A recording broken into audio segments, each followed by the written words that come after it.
السلام علیکم ورحمۃ اللہ. قرآن کریم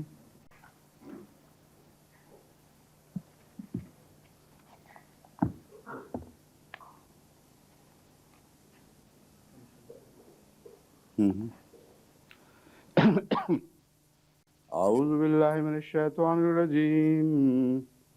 بسم اللہ الرحمن الرحیم. ان فی خلق السماوات والارض واختلاف اللیل والنہار. یہ تو والفلک التی والی آیت آ گئی ہے.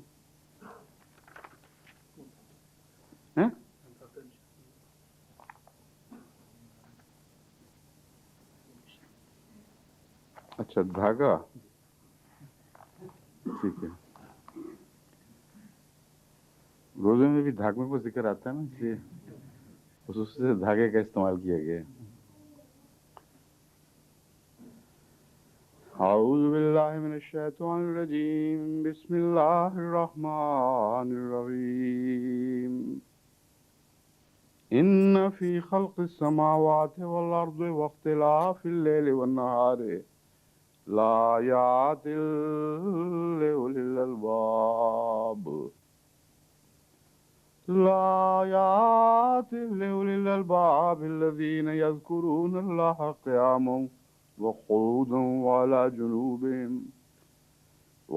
جنوبهم ويتفکرون فی خلق السماوات والارض ربنا ما خلقت هذا باطلا سبحانك فقنا عذاب النار. ربنا إنك من تدخل النار فقد أخزيته وما للظالمين من انصار. اس آیت کریمہ پر درس جاری تھا کل. الذین یذکرون اللہ قیاما وقعودا وعلی جنوبہم یتفکرون فی خلق السماوات والارض. اکثر باتیں جو میں نے بیان کرنی تھیں وہ تو کر چکا تھا، لیکن دو باتیں ایسی رہتی ہیں جن کا ذکر ضروری ہے. ایک اور امکانی تفسیر اس کی موجود ہے جو بعض لوگوں کے ذہن میں، خصوصاً جو پاکستانی احمدی ہیں پڑھتے رہتے ہیں، ان کے ذہن میں ابھرتی ہے. اور جب تفسیر بیان کی جاتی ہے تو اس قسم کے خیالات ویسے بھی دماغ میں پیدا ہو سکتے ہیں. وہ درست ہیں یا نہیں، یہ ضروری ہے کہ میں اس بات کو ذکر کر کے اصلاح کروں. دوسرا ہے باطل سے کیا مراد ہے اور فقنا عذاب النار کا اس مضمون سے کیا تعلق ہے. اس ضمن میں جو خیال میں بتا رہا ہوں، میں نے بیان کیا تھا کہ ان آیات پر غور کرنے کا جو حکم ہے قرآن کریم میں، یعنی حکم نہیں، بیان ہے کہ وہ غور کرتے رہتے ہیں اور فکر کرتے ہیں. حضرت صلی اللہ علیہ وسلم نے اس کو تاکیدی حکم بنا دیا اور فرمایا ہلاکت ہے ان پر جو اس پر غور نہیں کرتے اور فکر نہیں کرتے. میں نے اس سلسلے میں روحانی تعلق کو سائنسی تحقیق کے ساتھ جوڑا اور بیان کیا کہ جب تک دنیاوی تحقیق اور سائنسی تحقیق کو ذکر الہی سے متاثر ہوتے ہوئے اس کے اثر کے تابع آگے نہ بڑھائیں، انسان کا قدم خدا کی طرف اٹھنے کی بجائے غیر اللہ کی طرف اٹھ سکتا ہے. اور جس مقصد کے لیے خدا تعالیٰ نے عقل عطا فرمائی ہے، اس مقصد سے انسان پرے ہٹ جاتا ہے، یعنی عقل ماری جاتی ہے. تو اولو الالباب کی تعریف میں اولو الالباب کے ساتھ اولو الذکر ہونا لازم ہو گیا. حقیقت میں ذکر کے بغیر جو تحقیق بھی ہو وہ گمراہی کی طرف لے جائے گی، مگر حقیقت کی طرف نہیں لے کے جائے گی. اور یہ بات جو ہے اس کا میں نے ذکر کیا تھا، پہلے مضمون سے تعلق ہے کہ کائنات پر غور کرو کہ زمین و آسمان میں بہت سے نشان ہیں، اور ایک یہ بھی ہے کہ راتوں سے دن نکلتے ہیں. تو اسلام پر جو سختی کے دن ہیں یا آئندہ آنے والے ہیں، ان کے بعد ایک صبح کی امید رکھو. لیکن صبح کی امید کا تعلق اس ذکر سے ہے۔ یہ ہے جو نقطہ میں خاص طور پر پیش کرتا رہا۔ ایک نقطہ جو لوگوں کے ذہن میں ابھرتا ہے، مجھے علم ہے بعض اس پر غور کرتے ہیں تو ان کو یہ خیال آتا ہے کہ یہ اشارہ مراد ہے کہ تم بھی اسی طرح سائنس میں ترقی کرو جس طرح اہل مغرب نے ترقی کی ہے، اور ترقی کرو گے تو پھر تمہیں غلبہ نصیب ہوگا۔ بہت ہی ایک بظاہر جذب والا خیال ہے، دل اس طرف مائل ہوتا ہے، مگر کس کا؟ وہ جو اسلام کو نیشنلسٹ موومنٹ کے طور پر دیکھتا ہے، اسی کا دل اس طرف مائل ہوتا ہے۔ اور بعض دفعہ عمدن اور بعض دفعہ ایک عام تاثر کی وجہ سے، جو ایک لمبے عرصہ انگریز نے حکومت کی، اس کے تاثر کی وجہ سے اس قسم کے مضامین کی طرف ذہن کا منتقل ہونا کوئی غیر طبی بات نہیں ہے۔ ایک امکان موجود ہے کہ روشن ضمیر انسان بھی ان حالات میں پرورش یافتہ ہے جہاں ایک لمبا عرصہ غور قوم نے حکومت کی، اور قرآن کریم اس رات سے پردہ اٹھا رہا ہے کہ کیوں حکومت کی۔ انہوں نے غور و فکر کیا، مگر ذکر سے خالی تھا، اس لیے خدا سے دور ہٹ گئے، مگر حاصل ضرور کچھ کیا۔ تم بھی کرو تو پھر تمہیں غلبہ عطا ہو جائے گا۔ یہ مضمون میرے نزدیک درست نہیں، اس محل پر مناسب نہیں، اور آئندہ اس مضمون کے نتیجے میں اگر ہم اس کو تسلیم کر دیں تو اسلام کو بہت نقصان پہنچ سکتا ہے، کیونکہ اسلام جغرافیائی مذہب نہیں ہے۔ اس لیے اہل ذکر کا غلبہ ذکر کی وجہ سے، یہ مضمون تو بہت ہی خوبصورت ہے اور اس مضمون سے بالکل پیوستہ ہے جس کے لیے اللہ تعالیٰ فرماتا ہے کہ ہم نے زبور میں بعد ذکر یہ لکھ رکھا تھا، یہ لکھ رکھا ہے کہ یرثھا عبادی الصالحون، یہی ہے اور لفظ ہیں من اصل میں آیت نکالیں، وہ پھر وہی غلطی میں لگ جائے۔ عبادی جو صالح ہیں، یہ ترجمے کے لحاظ سے میں آپ کو بتا دیتا ہوں، اصل آیت آئے گی تو بتاؤں گا کہ یہ میں نے لکھ رکھا تھا کہ صالح بندے ارض مقدس پر غالب آئیں گے۔ تو یہ بالآخر مراد ہے۔ تو غلبہ صالحیت کا ہے، غلبہ نیکی کا ہے، غلبہ ذکر کا ہے، غلبہ کسی مذہبی قوم کا نہیں ہے۔ اگر یہ رجحان قائم رہے کہ مذہبی قوم مراد ہے تو پھر کیا پاکستان کا غلبہ مراد ہے، یا انڈونیشیا کا، یا ملیشیا کا، یا عرب ممالک کا؟ تو اسلام کی عظیم فتح کے ساتھ یہ تمسخر والی بات بن جاتی ہے کہ غلبہ بھی ہوا تو کن لوگوں کا ہوا؟ جو خود اسلام سے دور جا چکے ہیں۔ اس لیے یہ جو ٹیمپٹیشن ہے، ایک قسم کا تومہ ملتا ہے یہاں انسانی عقل کو، اور شروع میں بہت اچھا لگتا ہے، تومہ ہوتا ہی وہ ہے جو اچھا لگتا ہے، تو اس میں نہیں مبتلا ہونا۔ اسلام ریسزم کے بنیادی طور پر مخالف ہے، کسی قوم کو بھی ریسسٹ خیالات کی اجازت نہیں دیتا۔ وہ آیت یہ ہے وَلَقَدْ كَتَبْنَا فِي الزُّبُورِ مِن بَعْدِ ذِكْرِ أَنَّ الْأَرْضَ يَرِثُهَا عِبَادِيَ الصَّالِحُونَ، وہی ہے يَرِثُهَا عِبَادِيَ الصَّالِحُونَ۔ ہم نے لکھ رکھا تھا زبور میں کہ میرے بندے جو نیک ہوں گے وہی غالب ہوں گے۔ بس وہ نیک بندوں کے غلبے کا وقت آنا آئے گا، اور پہلے اس مضمون کو نہ سمجھ کے نیکی کی طرف توجہ دینے کی بجائے لڑائیوں کی طرف توجہ دی گئی، اور قرآن کی پیشگوئی سچی نکلی کہ لڑائی کے ذریعے غلبے کا تمہیں میں کوئی ذکر نہیں کر رہا، قومی غلبے کی بحث ہی نہیں ہے۔ غلبہ دین کا غلبہ ہے، اور نیک لوگ ہیں جو حق رکھتے ہیں کہ پرانے مقدس مقامات کی طرف لوٹائے جائیں اپنی نیکیوں کے ساتھ۔ تو یہاں غلبہ اسلام کا مضمون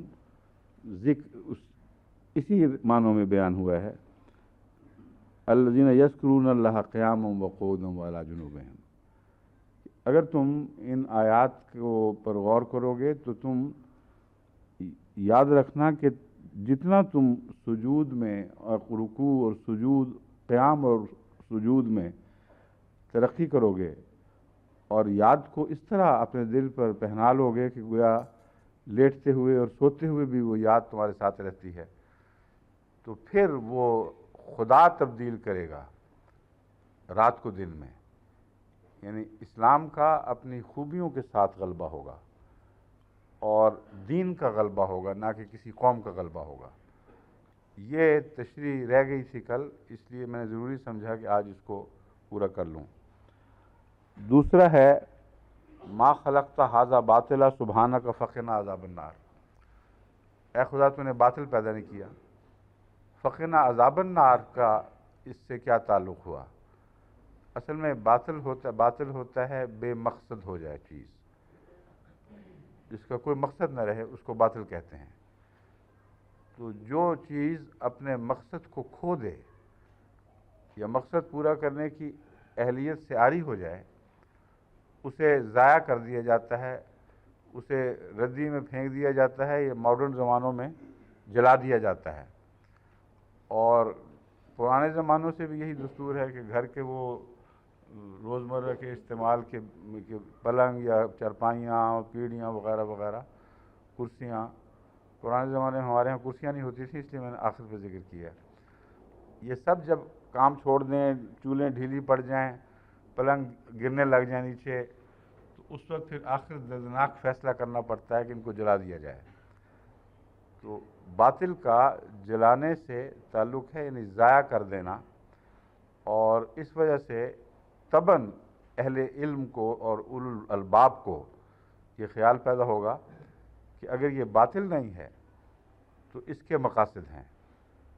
اگر ہم نے ان مقاصد کو سمجھا نہیں اور ان کو پورا کرنے کے اہل نہ ہوئے تو ہم ایک ردی کی چیز بن جائیں گے، ہماری زندگیاں باطل ہو جائیں گی، اور باطل کی سزا پھر نار ہے. اور ہم اس بات کے اہل نہیں ہوں گے کہ ہمیں قائم رکھا جائے. یہ مضمون سورہ کہف کے آخر پر بھی اسی طرح بیان ہوا ہے. تو قرآن کریم کی آیات ایک دوسرے کو تقویت دیتی ہیں، اور ان سے جو مطالب نکلتے ہیں، اگر قرآن کی بعض آیات دوسرے آیات کے مضمون کو تقویت دیتی ہوں تو وہی حقیقی اور سچی تفسیر ہے. ورنہ قرآن میں ہر مضمون میں جوڑا موجود ہے. اور یہ بھی ایک عجیب بات ہے کہ ہر مضمون کا آپ تلاش کر کے دیکھ لیں، جوڑا ہے جو ایک دوسرے کو تقویت بھی دیتا ہے، ایک دوسرے کی حفاظت بھی کرتا ہے. تو اس لحاظ سے نار کا ایک تو یہ معنی ہے. دوسرا معنی یہ ہے کہ اطفاء اللہ والی آیت ہے، نار والی میں نے لکھوائی تھی، کہاں ہے وہ؟ کلما والی وقود نار، ہاں وہی میں پوچھ نکالے میں دکھاتا ہوں. قرآن کریم سے ثابت ہے کہ نار کا لفظ جنگ کے لیے بھی استعمال ہوتا ہے، اور اللہ تعالیٰ فرماتا ہے کہ جب بھی وہ جنگ کی آگ بھڑکائیں گے اللہ تعالیٰ اسے بجھا دے گا. اصل الفاظ قرآن کریم کے یہ میں نے کہا ہے نکالنے، ابھی بتاتا ہوں آپ کو. مضمون یہی ہے بالکل قطعی طور پہ. تو ما خلقت ھذا باطلا سبحانک فقنا عذاب النار میں یہ واضح بیان ہے کہ وہ لوگ جو باطل سمجھتے ہیں وہ سخت آگ کے عذاب میں یا جنگوں کے عذاب میں مبتلا کیے جائیں گے. اور ان کی سائنسی ترقیاں، ان کا غور و فکر ان کو اس ہلاکت سے نہیں بچا سکے گا جس ہلاکت کے سامان وہ خود پیدا کر رہے ہوں گے. تو باطل سمجھنے کا تبھی نتیجہ آگ ہے، اور باطل سمجھنے کے تبھی نتیجہ آگ جو ہے، اس میں ایک اور مضمون کا سلسلہ ہے. جو لوگ باطل سمجھتے ہیں ان کی اخلاقی قدروں کی کوئی بنیاد نہیں ہوتی. جو لوگ یہ آیت کون سی ہے وہ؟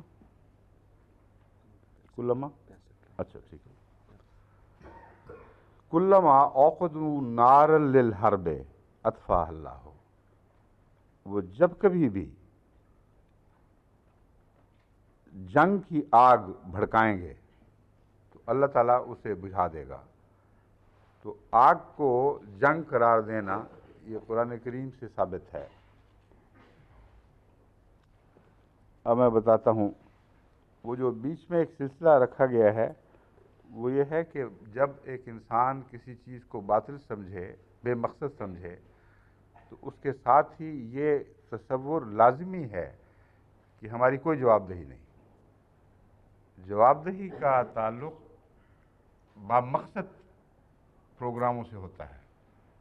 ایک آپ تعلیم کے لیے کالج بناتے ہیں، ایک بامقصد باطل تو نہیں ہے یہ. جب آپ پڑھ کے نکلنے لگتے ہیں تو ایک دن جواب دہی کا دور آتا ہے.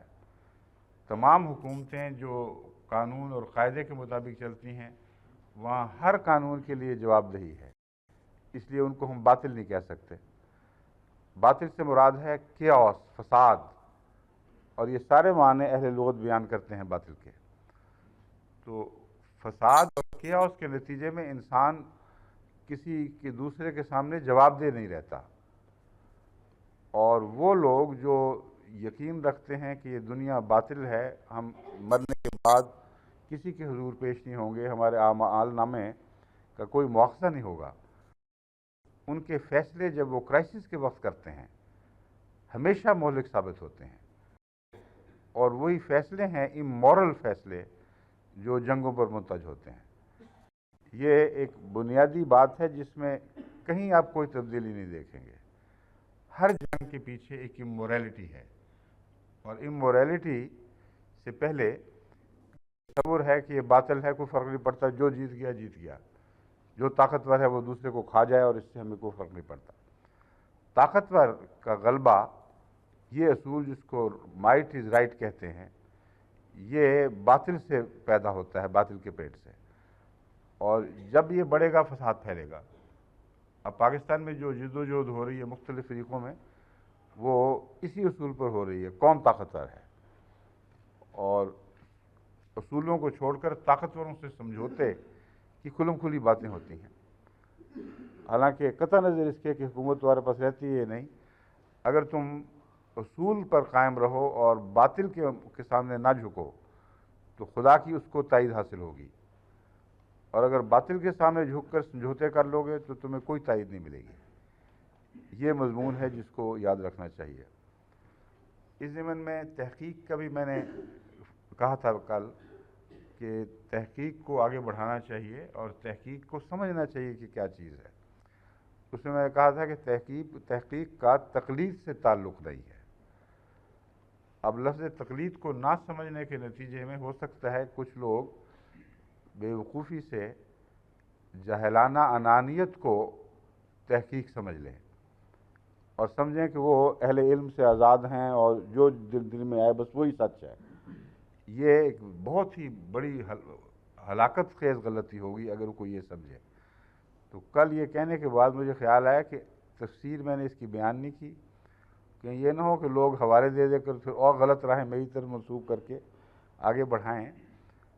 جو تعلیم اور تربیت کے منصب پر ہو اس کا کام پل صراط پر چلانا ہے اصل میں، اور پل صراط پر چلانا بہت نازک مسئلہ ہے. ایک طرف سے بچاتے بچاتے ذرا سا دھکا اونچا تھوڑا سا لگ گیا تو دوسری طرف جا پڑتا ہے آدمی. اس لیے جو بیلنسنگ راڈ ہے یہ اللہ تعالیٰ ہی عطا فرمائے اور تھمائے تو پھر انسان حفاظت کے ساتھ نازک مراحل سے گزار سکتا ہے قوم کو، ورنہ نہیں. اس لیے یہ منصب خلافت کے ساتھ اللہ تعالیٰ نے وابستہ فرما دیا ہے ہمیشہ کے لیے، کہ خلافت آپ پر اس وجہ سے معمور نہیں ہے کہ کوئی حکومت کرے، اس لیے کہ آپ کو تقویٰ کی باریک راہیں دکھائے اور احتیاط رکھے کہ کہیں بھی افراط تفریط واقعہ نہ ہو، اور جو بیچ کی راہ ہے اس کے اوپر آپ چلیں. اسی کا نام پل صراط سے کامیابی ہے. اگر اس دنیا میں آپ نے پل صراط پر چلنا سیکھ لیا اور باریک دھاگوں پر بھی چلیں اور قدم لغزش نہ کھائے تو یقین رکھیں کہ اگلی دنیا میں بھی آپ کو پل صراط پر سے کامیابی سے گزرنا نصیب ہوگا. اگر یہاں گر گئے تو وہاں بھی گرے ہوئی سمجھیں. اس لیے یہاں پریکٹس ضروری ہے. تو وہاں میں مضمون دوبارہ بتاتا ہوں. میں نے جب کہا کہ آپ اپنے علم میں کی خاطر جو آپ کو حقائق ملتے ہیں اس میں تقلید نہ کریں. یہ نہ سمجھیں کہ پہلے کسی بزرگ نے، مثلا میں نے اپنا بھی کہا کہ اگر میں آپ کا امام ہوں تو اس میں آپ کہیں کہ میری تقلید لازم ہے کہ میں پیروی کروں. یہ مضمون میرے ذہن میں کیا تھا وہ میں کھول دیتا ہوں تاکہ کوئی ٹھوکر کا راستہ باقی نہ رہے. روزمرہ مجھ سے یہ ہوتا ہے. کئی دفعہ میں ایک ایسی بات بیان کر دیتا ہوں جو اس علم کے دائرے والے لوگ سمجھتے ہیں کہ یہاں تھوڑی سی سمجھنے میں غلطی لگی ہے۔ اگر وہ یہ سوچ کر بیٹھ رہے ہیں کہ ہمارا امام ہے اور اللہ تعالیٰ سے تائید یافتہ ہے، اس لیے ہمیں یہی ماننا چاہیے، سائنس جھوٹی ہے، تو یہ ایک جہلانہ خیال ہوگا اور جہالت کو فروغ دینے والے رجحان ہوں گے جن کو روکنے کی خاطر میں نے وہ بات کی تھی۔ اب کئی دفعہ ڈاکٹر صاحب، مجیب صاحب ہومیوپیتھی کلاس میں بیٹھے ہوتے ہیں، وہاں ایک آدھ اصطلاح میں کچھ سمجھنے میں غلطی ہو گئی یا اس کو غلط ایک لفظ کو زائد بیان کر دیا، وہ سپرا ایڈرینل کارٹیکس، یاد ہے ڈاکٹر صاحب کو واقعہ؟ ہاں، ایڈرینل کارٹیکس ہے اور دوسرا کیا لفظ ہے؟ ہاں ہاں، یہ جو ایڈرینل کارٹیکس کیا چیز ہے اور سپرا ایڈرینل کیا چیز ہے، اس ضمن میں اصطلاحی مجھ سے ایک چھوٹی سی غلطی ہوئی تھی۔ اب ڈاکٹر صاحب سامنے بیٹھے ہوئے تھے، انہوں نے فوراً مجھے کہا کہ نہیں یہ یوں نہیں ہے، یہ یوں ہے۔ میں نے کہا الحمدللہ، جزاک اللہ احسن جزا، بالکل ٹھیک ہے، وضاحت ہو گئی۔ اور کئی دفعہ ابا طاہرہ صدیقہ بھی جو ڈاکٹر ہیں نا، ان کا ہارٹلے پور سے فون آ جایا کرتا تھا، آپ نے جو بات کی تھی اس سے شاید یہ تاثر پڑتا ہو، تو میں آپ کو بتا دوں کہ یہ یوں نہیں ہے، یوں ہے، تو میں شکریہ سے قبول کرتا تھا۔ اس لیے حقائق ایسے حقائق جو روز مرہ کے ہیں اور سرسری انسانی غلطیوں سے ان کا تعلق ہے، ان میں یہ سمجھ لینا کہ چونکہ یہ ہمارا امام ہے اس لیے ان باتوں میں بھی غلطیوں سے پاک ہوگا، اور اسلام میں رک جانا، یہ تقویٰ نہیں ہے۔ لیکن اگر کوئی بات بیان کی جائے جس کا دین سے بھی تعلق ہے اور دینی تشریح اس پر مبنی ہے، اس میں اگر کوئی غلطی کسی کو دکھائی دیتی ہے، وہ پہنچانے کے بعد اگر امام یہ فیصلہ کرے کہ دینی امور میں بہتر سمجھتا ہوں اور یہ یوں ہی ہے، تو اس کے بعد تقویٰ کا یہ تقاضا نہیں ہے کہ 1.5 اینٹ کی الگ مسجد بنا لی جائے اور اتحاد کو افتراق کی خاطر استعمال کیا جائے۔ وہ جو خلافت ہے وہ تو توحید پر قائم کرنے کی خاطر ہے۔ توحید صرف فرضی آسمانی توحید نہیں، بلکہ خدا کی توحید جو تقاضا کرتی ہے کہ بنی نوع انسان اس توحید سے وابستہ ہو کر ایک ہو جائے، یہ تعلق ہے جو خلافت کے مضمون میں قرآن کریم نے باندھا ہے۔ تو خلافت کو استعمال کرتے ہوئے توحید کی بجائے تفریق پیدا کریں تقویٰ کے نام پر، یہ جھوٹ ہے۔ اس لیے محققین کو یہ سمجھنا چاہیے کہ تقویٰ کے اندر ایک انکسار کا پہلو بھی ہے۔ حقیقت یہ ہے کہ انکسار کے بغیر تقویٰ ہو ہی نہیں سکتا، کیونکہ تقویٰ آسمانی نور کو کہتے ہیں اور انانیت نفس کے اندھیرے کا نام ہے۔ جتنی جگہ آپ خالی کریں گے انانیت سے، اسی کا نام عاجزی ہے۔ اگر انکسار میں درجہ کمال کو پہنچ جائیں گے تو سارا برتن تقویٰ کے لیے خالی ہو گیا، اور اگر اپنے لیے بچا کے رکھیں گے تو اتنے حصے اندھیرے ہی رہیں گے۔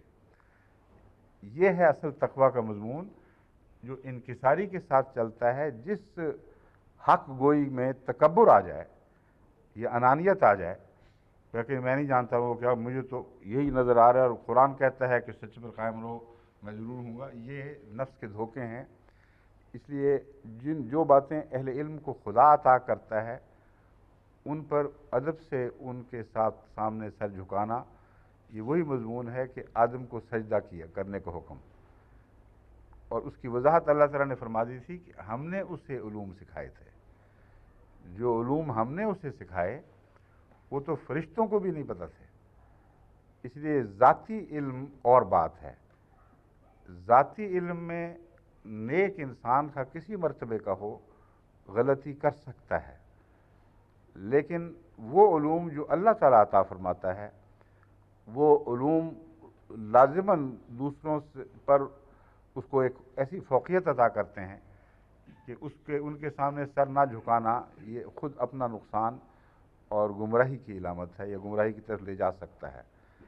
تو یہ احتیاط رکھیں کہ تقویٰ کے نام پر پل صراط کے دوسری طرف ہی نہ جھک جائیں کہ وہاں جا پڑیں۔ بہت نازک ہے یہ، وہ بیلنسنگ راڈس کے ساتھ جس طرح روپ رسیوں پر سفر ہوتا ہے، ویسا معاملہ ہے، مگر تحقیق کے ساتھ جس سچائی کی ضرورت ہے اس کو چمٹے رہنا ہے۔ دوسرا پہلو یہ مراد تھا کہ عقائد کی وجہ سے جو حقائق ہیں ان کو دھکے دے کر ایک طرف نہ لے کے جائیں، آزادی کے ساتھ وہ حقائق جو آپ کو حقائق دکھائی دیتے ہیں ان کی پیروی کریں، اور یقین رکھیں کہ خدا تعالیٰ کی کائنات میں کوئی تضاد نہیں ہے۔ ناممکن ہے کہ کلام الہی تخلیق سے متقابل یا متصادم ہو۔ وہ نظام جو خدا نے ظاہر میں پیدا فرمایا ہے وہی خدا ہے جس نے ایک باطنی نظام قرآن کی صورت میں ہمیں عطا فرمایا جو پورا جہان ہے۔ اس لیے وہ لوگ جو یہ سمجھتے ہیں کہ ہم قرآن کی مدد کریں گے اگر ہم پہلے عقیدہ اور پھر اس کے حق میں حوالے تلاش کریں، صرف یہ نیک نیتی تو ہے، لیکن اگر کوئی بات اس سے ہٹتی ہوئی دکھائی دے تو یہ خیال کرنا کہ یہ میں اس کو آگے نہیں چل سکتا، یہ درست نہیں ہے۔ وہاں وارننگ ہے، وہاں احتیاط کا تقاضا ہے۔ یہ اصول لازماً درست ہے کہ قرآن کا کائنات کے حقائق سے کوئی تصادم نہیں ہے۔ اگر آپ کو تصادم نظر آتا ہے تو دو باتیں ہیں، آپ کی نظر کا قصور، اور اس احتمال کو آپ کس طرح دور کر سکتے ہیں۔ مگر جب تک نظر کا قصور درست نہ ہو اور وہ اہل علم سے بات کرنے کے بعد پھر درست ہوا کرتا ہے، اس وقت تک یہ تو نہیں آپ کہہ سکتے کہ دیکھ تو میں اس کو سیاہ رہا ہوں مگر لازماً سفید کہوں گا، یہ ناجائز ہے۔ استغفار کا مقام شروع ہو جاتا ہے۔ آپ یہ کہیں کہ اے خود دعا کریں کہ اے اللہ مجھے یہاں ایک تصادم دکھائی دے رہا ہے، اس لیے یا میں قرآن نہیں سمجھا یا میں اس قانون فطرت کو نہیں سمجھا جو میرے سامنے ہے۔ تو ان دو غلطیوں کے احتمالات بہت سی مختلف صورتیں پیدا کر دیتے ہیں۔ ایسے موقع پر اہل علم کی طرف رجوع کرنا، یعنی وہ اہل علم جن کا قرآن کریم میں اہل علم کے طور پر ذکر ہے، اور وہ ایک اصطلاح ہے۔ اللہ تعالیٰ فرماتا ہے انما یخشی اللہ من عبادہ العلماء۔ جس طرح اولو الالباب کی تعریف فرمائی گئی ہے جو عام تعریف نہیں ہے بلکہ قرآنی تعریف ہے، اصطلاحی تعریف ہے، اسی طرح خدا تعالیٰ نے علماء کی ایک تعریف فرمائی ہے، اور وہ اس موقع پر بالکل صادق آتی ہے جو بحث میں کر رہا ہوں، اس وقت گفتگو کر رہا ہوں۔ اس میں اللہ تعالیٰ فرماتا ہے صرف علماء ہی ہیں جو اللہ سے ڈرتے ہیں۔ تو علم خدا کے خوف کو کم نہیں کرتا بلکہ پیدا کرتا ہے، یہاں تک کہ یہ کہا جا سکتا ہے کہ علم کے بغیر خدا کا خوف عطا ہی نہیں ہو سکتا۔ تو وہ علم جو خدا سے بے خوفی پیدا کرے وہ علم ہی نہیں، پھر علم کو خدا خوفی کا واحد ذریعہ قرار دے دیا۔ تو ہر وہ علم سچا ہے جو خدا کا خوف عطا کرتا ہے، اور اگر علم خدا کے خوف سے دور لے جاتا ہے تو وہ جہالت ہے۔ تو خدا خوفی تقوی ہی تو دوسرا نام ہے، یخشی اللہ من عبادہ العلماء۔ تو مضمون یہ بنتا ہے کہ آپ علم میں ترقی کریں تو خدا کا خوف بڑھے گا، اور جب خدا کا خوف بڑھے گا تو ہر ایسے موقع پر جہاں شک پیدا ہوتا ہے وہاں آپ استغفار کی طرف مائل ہوں گے، طبیعت آپ کی جھکے گی، خدا سے دعا کریں گے، اور یہ فیصلہ کریں، یہ حوالہ دیں گے اللہ کو کہ لا ریب فیہ، تیرے کلام میں تو کوئی شک ہے ہی نہیں۔ لیکن ھدی للمتقین کا وعدہ بھی ہے، اگر میں نہیں سمجھ سکا تو پھر میرا تقویٰ بڑھا اور مجھے وہ نور عطا کر جس سے میں سمجھ جاؤں۔ مگر یہ فیصلہ کرنے کے لیے یہ دعائیں لازم ہوا کرتی ہیں، اور اگر خود نہ سمجھ آئے تو پھر ان کی طرف رجوع کرنا چاہیے جو دینی علم میں خدا سے ڈرنے والے لوگ ہیں۔ اور اس میں یہ بات یاد رکھنے کے قابل ہے اس تعلق میں کہ قرآن کریم کو پڑھ کر ہر کس و ناقص قرآن کریم کے حقائق سے آگاہ نہیں ہو سکتا، اس لیے جب میں نے کہا کہ قرآن شریف پڑھا دیں تو کہیں بعض نوجوان ہمارے یہ نہ سمجھ لیں کہ ہم نے ترجمہ سیکھ لیا بس کافی ہو گیا، اب ہم مجاز ہیں جو چاہیں ترجمہ کریں اور سائنس کو اس کے ساتھ عدل بدل کر جو نئے مضمون چاہیں، یہ غلط طریقے غلط بات ہے، کیونکہ قرآن کریم فرماتا ہے لا یمسہ الا المطہرون، کہ قرآن کریم ہے تو صحیح پڑھنے کے لائق کتاب، لیکن جو مطہر نہ ہوں، مطہر کا مطلب ہے جن کو خدا پاک نہ کرے، وہ اس کو چھو بھی نہیں سکتے، حالانکہ ہر ناپاک آدمی اس کو چھو سکتا ہے۔ یہاں بکتا ہے قرآن کریم بازاروں میں، یعنی نسخے بکتے ہیں اس کے، اور بڑے بڑے ناپاک اور گندے لوگ اس نیت سے خریدتے ہیں کہ قرآن پر حملے کریں، اس کی مثالیں میں دے چکا ہوں۔ تو یہاں مطہرون سے مراد وہ ہیں جن کو اللہ تعالیٰ قرآنی علوم کے سمجھانے کے لیے پاک فرماتا ہے، اور وہ ان کو اس کے مطالب عطا کرتا ہے۔ تو جب تک اس مرتبے تک نہیں پہنچتے، مطہر کے مرتبے تک، جو تحقیق کرنے والے طالب علم ہیں ان کو اپنے مرتبے اور مقام کو مد نظر رکھ کر فیصلے کرنے چاہیے، اور جن کو خدا یہ منصب سونپتا ہے، جن کے سپرد یہ کام کرتا ہے، ان سے سامنے سر اٹھانا اور کہنا کہ جی ہم نے بھی پڑھا قرآن، اس میں تو یہ لکھا ہوا ہے، یہ سوائے جہالت کی اور کچھ نہیں ہے، انانیت ہے اور دھوکہ کھانے والی بات ہے۔ تو ان سب تفاصیل کو مد نظر رکھتے ہوئے تقویٰ کی راہ پر قائم رہنا، سپیڈ کو سپیڈ کہنا، لیکن بعض موقع پر استغفار اور دعاؤں اور سبحان اللہ کے بعد جرأت اور یہ جسارت کے ساتھ نہیں کہ ہم نے دیکھ لیا صرف لازمن سپیڈ ہے، اس انکسار کے ساتھ کہ ہمیں دکھائی دے رہا ہے مگر ممکن ہے ہماری نظر کا قصور ہو، اس لیے اے خدا تو بھی ہماری اصلاح فرما، اور اے وہ لوگ ہو جن کو خدا نے علم بخشا ہے تم بھی ہماری مدد کرو کہ تم اس کو سپیڈ نہیں دیکھ رہے تو کیا وجہ ہے۔ یہ ہے تحقیق، اولو الالباب کی تحقیق، اور بات بات پر ذکر الہی کے ساتھ عقل کو روشنی ملتی ہے۔ تو امید ہے اس کے بعد کسی غلط مفہوم کو میری کل کی بات کی طرف منسوخ کرنے کی کوئی گنجائش نہیں رہے گی۔ اب میں اگلی آیت کا مضمون لیتا ہوں۔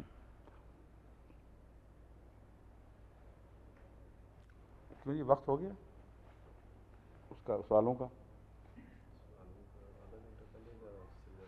نہیں ابھی تو آپ باتیں کچھ کر کے آپ بھول گئے، آنے سے پہلے مجھے یہ کہہ رہے تھے بڑے مخفی طریق پہ کہ سوال زیادہ لگتے ہیں، اگر آدھا گھنٹے پہلے شروع کیا تو پورے نہیں ہوں گے، اس لیے مشورہ یہی ہے کہ کچھ زیادہ وقت دے دیں۔ اب میں نے پوچھا تو بالکل بھولے بن گیا کہ مجھے پتہ ہی نہیں کتنا چاہیے، آپ نے اندازہ لگایا کچھ؟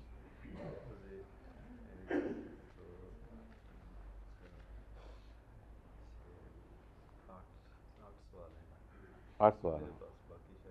اچھا پھر یوں کرتے ہیں کہ اگلی آیت میں داخل ہونے سے پہلے سوال شروع کر دیتے ہیں، اور سوالات کے بعد پھر جو وقت بچے گا پھر اس تسلسل میں شروع ہوں گے۔ اب اس کے بعد سوالات تو کوئی نہیں ہے، کیونکہ اتوار کو ہی سوالات ہوتے ہیں، اور پہلی اتوار کے سوال بمشکل ہم نے کل ختم کیے ہیں، اس لیے بہتر یہی ہے کہ اب سوالات کو سر دست نہ لیا جائے بلکہ اس موضوع کو آگے بڑھایا جائے۔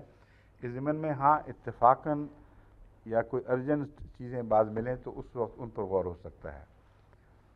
کل ہی کے درس کے ذکر میں ایک سلسلے کے بزرگ عالم نے مجھے توجہ دلائی کہ آپ نے اِنَّ فِی خلق السماوات والی آیت کو لی ہے، حدیث میں آتی ہے الگ، لیکن یہ بھی تو حدیث ہے کہ ساری آیات پر غور کرتے ہوئے بھی رسول اللہ علیہ وسلم نے رات گزاری، تو اونگ گئے ہوں گے اس وقت، یہ تو میں کل بیان کر چکا ہوں۔ پھر ایک اور حدیث کی طرف توجہ دلائی کہ ہلاکت ہے ان کے لیے جو فکر نہیں کرتے، کہتے ہیں شاید یہ بھی آپ کی نظر میں نہیں آئی، تو مجھے سمجھ نہیں آئی، بعض دفعہ درس سنتے ہوئے بھی لوگ اونگ جاتے ہیں۔ یہ دونوں باتیں ہیں جن پر کل خوب گفتگو ہوئی، اور رات کو یہ خط لکھا گیا ہے، تو جہاں تک یہ بھی بشری کمزوری ہے، اسی پہ تو گفتگو ہو رہی ہے۔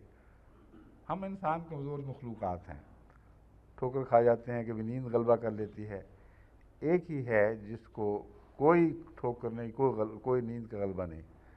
لا تاخذہ سنۃ ولا نوم، اللہ کی ذات ہے. اسی لیے ایسے موقع پر سبحان اللہ کہنے کا حکم ہے. تو اب شروع کریں پھر ان سوالات کو. بسم اللہ، چلیں.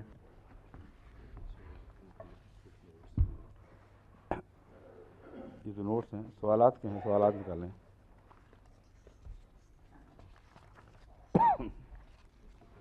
ہاں اسی ترتیب سے. ایک تو صالحہ صفی صاحبہ کا سوال ہے جس کا جواب مجھے بھی نہیں آتا، اور ایسا سوال ہے جو میرے دل میں بھی پیدا ہوتا رہتا ہے، اور ابھی تک یہ خلش باقی ہے اور سوال کا کوئی میں حل سمجھ نہیں سکا. اگر کسی کے علم میں آیا ہو تو میری مدد کرے. سوال یہ ہے کہ حضرت موسیٰ نے جو تجلی مانگی تھی طور پہ، اس پہ اللہ تعالیٰ نے فرمایا تھا کہ تو اس کا متحمل نہیں ہو سکتا. اس کے متعلق بہت سے قرائن قرآن کریم کے قرائن، بلکہ بعض بڑی قطعی آیات ایسی ہیں کہ پتہ چلتا ہے کہ جس کا موسیٰ متحمل نہیں ہو سکتا تھا وہ محمد رسول اللہ صلی اللہ علیہ وسلم متحمل ہو سکتے تھے. اور وہ پہاڑ جو وحی کو برداشت نہیں کر سکا، محمد رسول اللہ صلی اللہ علیہ وسلم آگے بڑھے اور اس کو قبول کر لیا. ایسی وحی جو زمین و آسمان نے انکار کر دیا اور پہاڑوں نے، یہ وہ آیت ہے جو میں کہہ رہا ہوں. فحملھا الانسان، دیکھو انسان کامل محمد رسول اللہ نے اسے اٹھا لیا، اس بوجھ کو، اور کامیابی سے اس کو اٹھایا ہے. تو اس کے بعد اس حدیث کے ساتھ اس کا کیا تطابق ہے؟ اگر یہ تشریح درست ہے اور اس میں قطعیت کے ساتھ ہم کہہ سکتے ہیں کہ قرآن کریم کھول کر واضح لفظوں میں یہ مضمون بیان فرما رہا ہے. تو حضرت موسیٰ کے اوپر تو وہ تجلی اتری بھی نہیں تھی، پہاڑ پر اتری تھی. اور وہ تجلی، وہ اعلیٰ شان کی تجلی وہ نہیں تھی جو قرآنی تجلی ہے، بلکہ ایک قسم کا ایک جلالی اظہار تھا نمونے کے طور پر، اور تمثیل کے طور پر بتایا گیا کہ پہاڑ اس کو نہیں مکمل ہو سکے. تو مانگ رہے تھے وہ دنیا کی تجلی، اور اس تجلی کے متعلق قرآن کہتا ہے کہ وہ متحمل نہیں ہو سکتے تھے، محمد رسول اللہ ہو سکتے تھے. تو اس حدیث کا پھر کیا مطلب ہے کہ حضرت موسیٰ چونکہ اس تجلی کے نتیجے میں بے ہوش ہو چکے تھے پہلے، اس لیے حضرت موسیٰ اس دوبارہ بے ہوش نہیں ہوں گے، اور محمد رسول اللہ صلی اللہ علیہ وسلم بے ہوش ہو جائیں گے جو اس سے بڑی تجلی کے متحمل ہو چکے تھے. تو یہ ایک تضاد پیدا ہو جاتا ہے. اس لیے میں معذرت کے ساتھ صالحہ صفی صاحبہ سے گزارش کرتا ہوں کہ مجھے بھی نہیں سمجھ آئی اس بات کی، اور میں دعا بھی کر رہا ہوں، غور بھی کر رہا ہوں. اہل علم جو قرآن پر غور کرنے والے ہیں وہ اگر بتائیں اس میں کیا تطبیق ممکن ہے تو ایک اچھا خیال ہے. لیکن حدیث کی بھی چھان بین ضروری ہے، اس حدیث کی صحت اور اس پر خوب غور، کب دریافت ہوئی یہ حدیث پہلی دفعہ، کون کون سے راوی تھے، تو اور ایسے احتمالات جو اس کے برعکس ہوں، یا اور معنی کچھ ایسے ہوں جو یہ تضاد کو دور کرنے والے ہوں، تو یہ ایک دعوت عام ہے فکر کے لیے.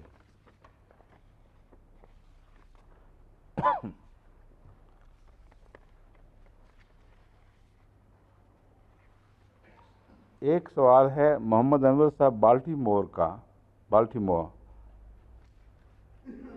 چھینی کو کہتے ہیں تیشہ کہتے ہیں شاید. تیشہ تو بڑی چیز ہے.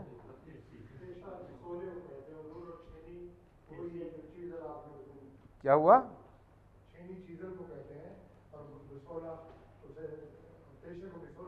ہاں مگر چھینی کا اردو لفظ کیا ہے؟ چھینی ہی ہے.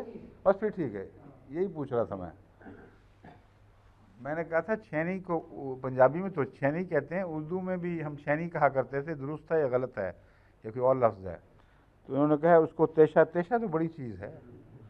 تیشے سے پہاڑوں کی کھدائی ہوتی ہے، جیسا کہ تیشے بغیر مر نہ سکا کوہکن اسد.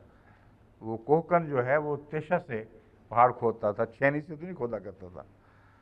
بہرحال یہ تو ضمنی بات ہے.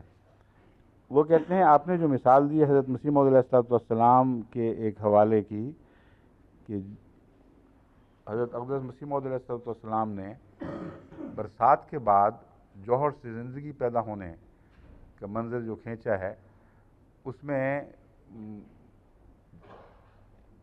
فنا سے عدم سے زندگی کی بحث نہیں تھی، بلکہ بظاہر زندگی کے آثار نہ ہوں اور پھر زندگی پیدا ہو جائے، یہ بحث ہے۔ یہ ان کی بات درست نہیں ہے، کیونکہ میں نے بڑے غور سے اس بات کا مطالعہ کیا تھا، مجھے یاد ہے، اور پہلی دفعہ وہی میری ذہن میں بات اٹھی تھی۔ وہ جو براہین احمدیہ ہے وہ عدم سے وجود کی بحث کر رہی ہے۔ عیسائی آریہ کہتے تھے کہ عدم سے وجود ممکن ہی نہیں ہے۔ یہ ساری بحثیں ہیں جن میں ضمناً یہ بات بھی آئی ہے۔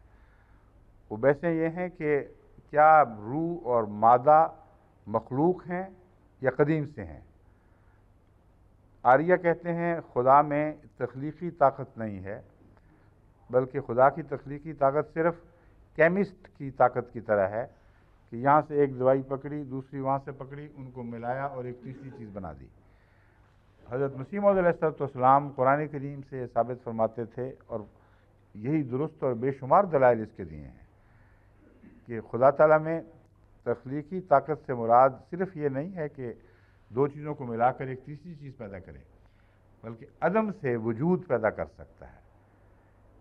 اس ضمن میں آپ نے جو وہ مثال دی تو وہاں مینڈک کی مثال بھی دی، یعنی گویا مٹی سے بعد بارش کے بعد جہاں کوئی مینڈک نہیں تھا وہاں چھوٹے چھوٹے مینڈک ایک دم بولنے لگ گئے، اور آج آپ نے دیکھا تو جھیل خالی ہے مینڈکوں سے، کل گئے ہیں تو وہی جس کو ہم ڈھاب کہا کرتے تھے، جوہر، اس میں مینڈک بول رہے ہیں۔ یہ اس طرف حضرت اقدس مسیح موعود علیہ السلام نے اس سے یہ نتیجہ اخذ فرمایا کہ یہ بھی اسی کا ثبوت معلوم ہوتا ہے جس کے بے شمار ثبوت اور دے چکے ہیں کہ اچانک زندگی عدم سے وجود میں آئی۔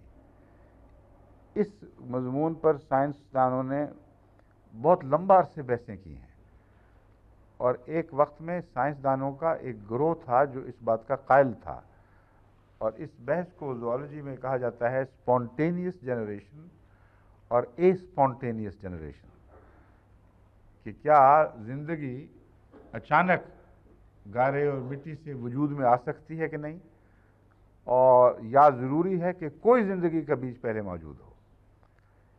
اس بحث میں اس زمانے میں کچھ سائنسدان یہ بھی کہا کرتے تھے، اور ابھی بھی آپ ڈکشنریاں اٹھا کے دیکھیں تو یہ کہتے ہیں کہ آج کل شاید ہی کوئی سائنسدان ہو جو اسپونٹینیس جنریشن کا قائل رہا ہو۔ تو ہم 100 سال پہلے کی بات کر رہے ہیں، صرف حضرت مسیح موعود علیہ السلام کا ایک مطالعہ، ذاتی مشاہدہ نہیں، بلکہ اس زمانے میں سائنسدان بھی یہ بات کہا کرتے تھے، لیکن جوں جوں تجربات ہوئے، ترقی ہوئی، قطعی طور پر یہ بات ثابت ہو گئی کہ جہاں سے کلیتاً زندگی کا بیج مار دیا گیا ہو، ان ٹیسٹ ٹیوبز کے اندر زندگی از خود پیدا نہیں ہو سکی۔ یہ بات میں بیان کرنے کے بعد یہ بتا چکا ہوں کہ اس قسم کی بعض غلطیاں جو زمانے کے علم سے تعلق رکھتی ہیں، وقتی بشری کمزوریوں سے، عالم الغیب نہ ہونے کے نتیجے سے تعلق رکھتی ہیں، وہ اہل اللہ میں بھی پائی جاتی ہیں، مگر وہ اس بات کو کبھی خدا کی طرف منسوب نہیں کرتے کہ خدا نے مجھے یہ فرمایا ہے۔ چنانچہ اسی مضمون کو میں کالج کے زمانے میں جب دہریوں سے بات کیا کرتا تھا تو ثبوت کے طور پر پیش کیا کرتا تھا۔ یہ دیکھ لو آج کل کے زمانے میں بھی اتنی ترقی کے باوجود حضرت مسیح موعود علیہ السلام اہل اللہ، خدا سے تعلق والے ایک بات بیان کر دیتے ہیں جو بشری یعنی اس زمانے کے بشری علم کے نتیجے میں ویسی سمجھ آنی چاہیے۔ غلطی کی بجائے یوں کہہ سکتے ہیں کہ اس زمانے کے بشری علم کے مطابق ویسی دکھائی دینی چاہیے، مگر ویسی نہیں تھی۔ مگر الہامات جو آپ کو ہوئے ہیں، جو باتیں قطعی طور پر آپ نے خدا کی طرف منسوب کی ہیں، وہاں کوئی ایسی بات موجود نہیں۔ پھر میں ان کو قرآن کی طرف لے جاتا تھا کہ قرآن کریم کو دیکھ لو، وہاں بھی بالکل یہی مثال ہے کہ وہ نبی جس پر ایسا کلام نازل ہوا ہے کہ وہ خدا تعالیٰ کہتے ہیں عالم الغیب ہوں، ایک ذرہ بھی اس میں غلطی نہیں، وہ جب کھجوروں کے اوپر سٹیمن سے پولن گراتے ہوئے دیکھتے ہیں، وہ اسٹیمن تو نہیں کہنا چاہیے، شاخیں جن میں اسٹیمنز لگے ہوتے ہیں، یعنی جن میں میل آرگنز ہوتے ہیں کھجوروں کے، ان کے اوپر جو پولن ہوتے ہیں جس سے الرجی بھی پیدا ہو جاتی ہے، وہ دراصل مادہ منویہ ہے ان کھجوروں کا یا ہر پودے کا۔ تو بعض پودے ایسے ہوتے ہیں جو فیمیل ہیں، یعنی مادہ ہیں، ان میں صرف یوٹرس قسم کی چیز ہوتی ہے، شکل بھی کچھ ملتی جلتی ہے۔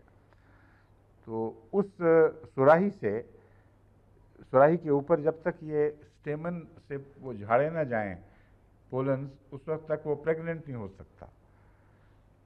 تو یہ سائنس کی تفاصیل کا تو علم نہیں تھا، مگر تجربے سے اس زمانے میں لوگ جانتے تھے کہ یہ کرنا پڑتا ہے۔ تو عرب زمیندار اپنے دستور کے مطابق یہ کر رہے تھے، تو حضرت صلی اللہ علیہ وسلم کا گزر ہوا، آپ نے فرمایا کیا ضرورت ہے اس کی، چھوڑ دو۔ اور جب چھوڑ دیا گیا تو ان کو کوئی پھل نہ لگا، وہ بڑے ہو گئے۔ کافی دیر کے بعد معلوم ہوتا ہے، یہ پتہ چلا کہ وہ پھر آگے خالی رہے، پھلدار نہ بن سکے۔ اس پر جب رسول اکرم صلی اللہ علیہ وسلم سے شکوہ کیا گیا تو آپ نے فرمایا کہ میں جن امور پر رسول بنایا گیا ہوں ان میں کوئی غلطی نہیں ہے، مگر یہ تمہاری ذمہ داری کی باتیں ہیں۔ ضمن میں نے یہ بھی بتایا تھا کہ قرآن نے ہر علم سکھایا، اور حضرت صلی اللہ علیہ وسلم نے ذمہ دارہ بھی سکھایا ہمیں، اور بہت سے باریک اصول سکھائے ہیں ضمناً، بعض دفعہ براہ راست۔ عورتیں کھیتیاں ہیں جب فرمایا تو اس میں بعض بنیادی اصول ذمہ داری کے ہمیں سمجھا دیے۔ پھر وہ مومن کی مثال جو رویدگی سے ہے، اور بھی رویدگی کے ذکر ملتے ہیں، اگر غور سے مطالعہ کریں تو بہت سے ایسے علوم بھی ان میں موجود ہیں جو ذمہ داری سے تعلق رکھتے ہیں۔ مگر اس کے باوجود اصل جو بات تھی وہ یہ تھی کہ حضرت صلی اللہ علیہ وسلم کا یہ فعل آپ کی علمی مقدرت کے خلاف نہیں ہے، اور ایک ادنا بھی حضرت صلی اللہ علیہ وسلم پر منفی اثر نہیں ڈالتا۔ یہ بتاتا ہے کہ بشری حالت کے باوجود، عالم الغیب نہ ہونے کے باوجود، اتنے بڑے علم غیب کے خزانے آپ پر کھولے گئے ہیں کہ وہ تضاد دیکھو کہ ایک بشر ہے جس کو اس زمانے کے عام علم کے مطابق یہ علم نہیں، اور اقرار کرتا ہے کہ پولن کا اس کے سراہی کو کیا کہتے ہیں، اووری، نہیں وہ تو اووری تو ہے، مگر نباتات کے لیے بھی اووری رہتا ہے لفظ، کچھ اور ہے، سٹگما، سٹیمن تو مردانہ ہے نا، سٹگما ہی ہے غالباً، جو بھی ہے، بہرحال اس کو چھوٹی سی بحث ہے۔ وہ جو سراہی ہے، زنانہ سراہی کھجور کے اندر، اس کے اوپر اگر یہ مردانہ مادہ نہ گرایا جائے تو وہ نہیں فرٹائل نہیں ہو سکتا۔ یہ بات تھی، تو اس سے لا علمی بظاہر شان رسالت کے خلاف نہیں ہے، بلکہ شان رسالت کے حق میں ایک عظیم نشان ہے کہ اللہ تعالیٰ فرماتا ہے هو الذی بعث فی الامیین رسولا منہم، ایسا رسول چنا جو امیین میں سے تھا اور اس کو ساری دنیا کا معلم بنا دیا۔ تو یہ جو حیرت انگیز انقلاب ہے، زمین سے آسمان تک کا انقلاب، یہ صداقت پر بھی دال ہے اور شان محمد مصطفیٰ صلی اللہ علیہ وسلم پر بھی دال ہے، اور اس بات کی دلالت کرتا ہے کہ تمام تر شان نبوت کی تعلق باللہ میں ہے، اور وہی علم ہے جو خدا سے ملتا ہے۔ یہ وہی ویسے ہی مضمون ہے جیسے آدم کے زمانے میں شروع ہوا تھا، اللہ نے سکھایا تو پتہ چلا، ورنہ نہیں پتہ تھا۔ تو یہ مضامین ہیں، مگر ان بحثوں میں اگر آپ پڑ گئے تو ان بحثوں کو عام روزمرہ چھیڑنا گستاخی پر منتج ہو سکتا ہے اور غلط گروہ بندی پر منتج ہو سکتا ہے۔ میں مجبور ہوں چھیڑنے پر، کیونکہ میں نے آپ کو بعض باریک براہیں دکھانی ہیں، لازماً میرا فرض ہے جس حد تک میں سمجھتا ہوں اللہ کے علم کے ساتھ۔ لیکن اس کو روزمرہ بحثوں کا نمونہ بنا لیں کہ حضرت مشر صاحب نے فلاں غلطی کی تھی کہ نہیں کی تھی، رسول اللہ صلی اللہ علیہ وسلم نے نعوذ باللہ من ذالک یہ کیا تھا کہ نہیں کیا تھا، تو پھر ایک طرف وہابیت اٹھے گی اور ایک طرف بریلویت، اور آپ سبق کیوں نہیں حاصل کرتے اس دردناک المیہ سے کہ اسلام میں جب یہ بحثیں اٹھائی گئیں کہ رسول اللہ صلی اللہ علیہ وسلم کو علم غیب تھا کہ نہیں، تو پھر ایسے خوفناک فرقے وجود میں آئے ہیں اور اس سے ایسے متصادم ہوئے ہیں کہ آج تک ان کی مصیبت سے اسلام کو نجات نہیں مل سکی۔ گستاخیاں ہوئیں رسول اللہ صلی اللہ علیہ وسلم کی شان میں مد مقابل کی انانیت کی وجہ سے۔ جب بریلویوں نے بعض حوالے پیش کیے، بریلی مزاج کے لوگوں نے جو عالم الغیب سمجھتے تھے، شیعہ بھی عالم الغیب سمجھتے ہیں اپنے ائمہ کو بھی، تو ان سب نے، بریلوی مزاج اور شیعہ مزاج نے جب مبالغے کیے اس بات میں، تو وہ جو سمجھتے تھے کہ توحید کے خلاف ہے، انہوں نے آغاز میں جو لڑائی لڑی ہے وہ توحید کی خاطر۔ اس لیے جو ابتدائی بزرگ تھے ان کے اوپر یہ حملہ نہیں کیا جا سکتا کہ انہوں نے انانیت کی وجہ سے یہ بحثیں شروع کی ہیں۔ بڑے بڑے نیک مخلص لوگ تھے، وہ سمجھتے تھے کہ یہ توحید پر حملہ ہے اور رسول اللہ کو یا کسی اور نبی کو خدا کے مد مقابل رکھنا یہ شرک ہے، اس مقصد کے خلاف ہے جس کی خاطر آن حضور تشریف لائے۔ لیکن جب یہ زمانہ گزر گیا، اللہ سے ڈرنے والے علماء کی بدلے وہ علماء پیدا ہو گئے جو انانیت کے مظہر تھے، اپنی ذات کو خدا سمجھتے تھے، تو یہ برداشت ہی نہیں کر سکتے تھے کہ فریق مخالف جیت جائے۔ پھر وہ اتنا بڑے ہیں بدتمیزی میں کہ یہ حقیقت ہے، یہاں پاکستان میں جو کتابیں چھپی ہوئی ہیں ان میں حوالے موجود ہیں کہ نعوذ باللہ من ذالک یہاں تک غلو کیا ہے توحید کے نام پر یہ جو وہابی لوگ ہیں انہوں نے، اور یہ دیوبندی وغیرہ، کہ وہ یہ بھی بحث اٹھاتے ہیں کہ نعوذ باللہ من ذالک شیطان کا علم رسول اللہ صلی اللہ علیہ وسلم سے زیادہ تھا، اور بعض جانوروں کا نام لے کر کہتے ہیں، یعنی وہ عبارتیں پڑھتے انسان پر زلزلہ طاری ہو جاتا ہے کہ محمد رسول اللہ صلی اللہ علیہ وسلم کے ذکر میں یہ خبیث باتیں سوچتی کیسے ہیں ان لوگوں کو۔ تو وہ باتیں جو باریک مطالب سے تعلق رکھتی ہیں ان کو روزمرہ کی بحثوں کا ذریعہ بنا، بحثوں میں شامل کر لینا، اور یہ گویا علمی بحثیں ہو رہی ہیں، یہ نہایت ہی خطرناک بات ہے، یہ تقویٰ اور ادب کے خلاف ہے۔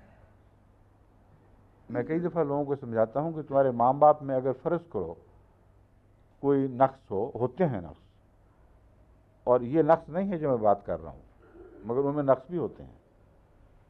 رسول اللہ صلی اللہ علیہ وسلم اور حضرت مسیح موعود علیہ السلام کے حوالے سے میں نقص کی بات نہیں کر رہا، یہ نقائص سے پاک لوگ ہیں، لیکن بشر ہونے کے لحاظ سے بعض مظاہر ہیں ان کے جو ان کے اولو الالباب ہونے پر مزید روشنی ڈالتے ہیں کہ وہ اللہ سے علم پا کر اولو الالباب بنے ہیں۔ مگر ماں باپ میں تو ویسے ہی نقائص ہوتے ہیں، تو بچے آپس میں بحثیں کیا کرتے ہیں دوسروں سے، پھر خصوصیت سے کہ یہ دیکھو یہ نقص ہے کہ نہیں، یہ یوں ہے، یہ تو بدتمیزی سمجھ جاتی ہے، لوگ اس کا ذکر بھی نہیں کرتے۔ تو ان مسائل میں دخل اندازیاں نہ کریں، اپنی بحثوں میں ان کو شامل نہ کریں۔ اگر کوئی بات پوچھنی ہے تو ڈرتے ڈرتے دعاؤں کے بعد استغفار سے وقت کے خلیفہ کو لکھا کریں اور وہ آپ کی رہنمائی کرے گا۔ مگر اگر محبت بنائے تو وہی تفریقیں جنہوں نے پہلے اسلام کو ٹکڑے ٹکڑے کر دیا تھا وہی احمدیت میں جاری ہو جائیں گی اور پھر بہت شدید نقصان پہنچے گا۔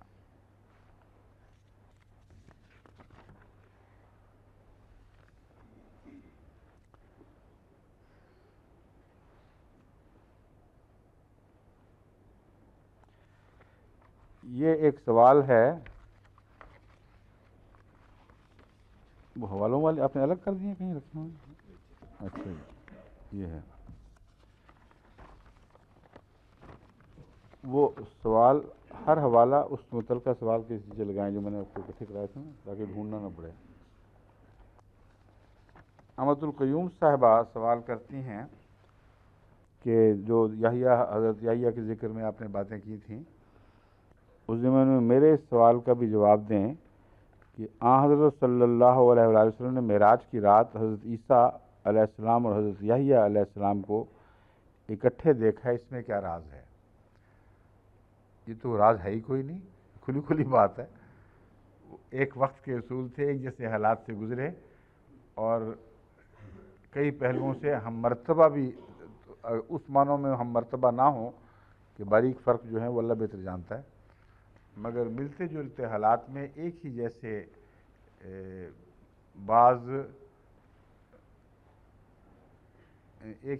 میں بات جو ڈھونڈ رہا ہوں لفظ وہ یہ ہے،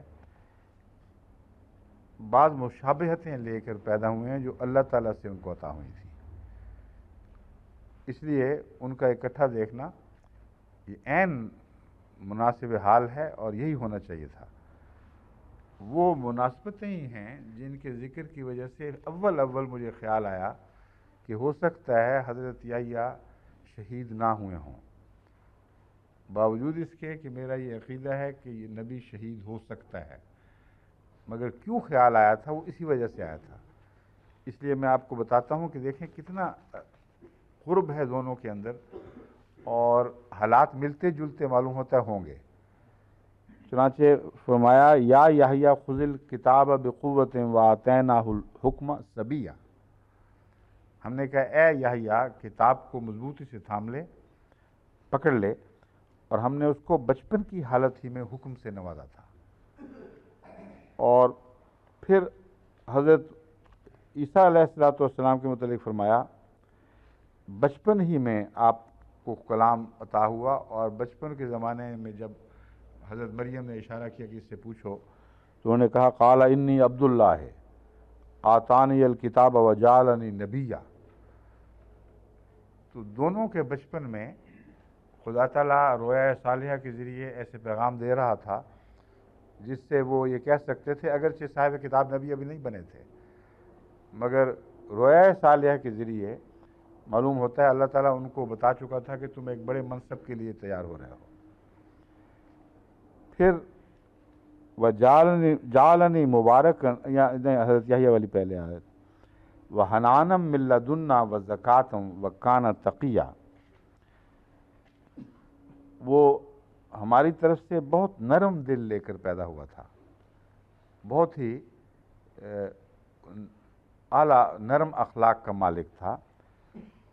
وزکاتن، زکاتن بعض دفعہ لفظ تو زکوٰۃ کا زکوٰۃ دینا ہے، اور زکوٰۃ انسان کے متعلق تو زکوٰۃ نہیں آتا ویسے، مگر زکوٰۃ میں بہت سے مطالب ہیں۔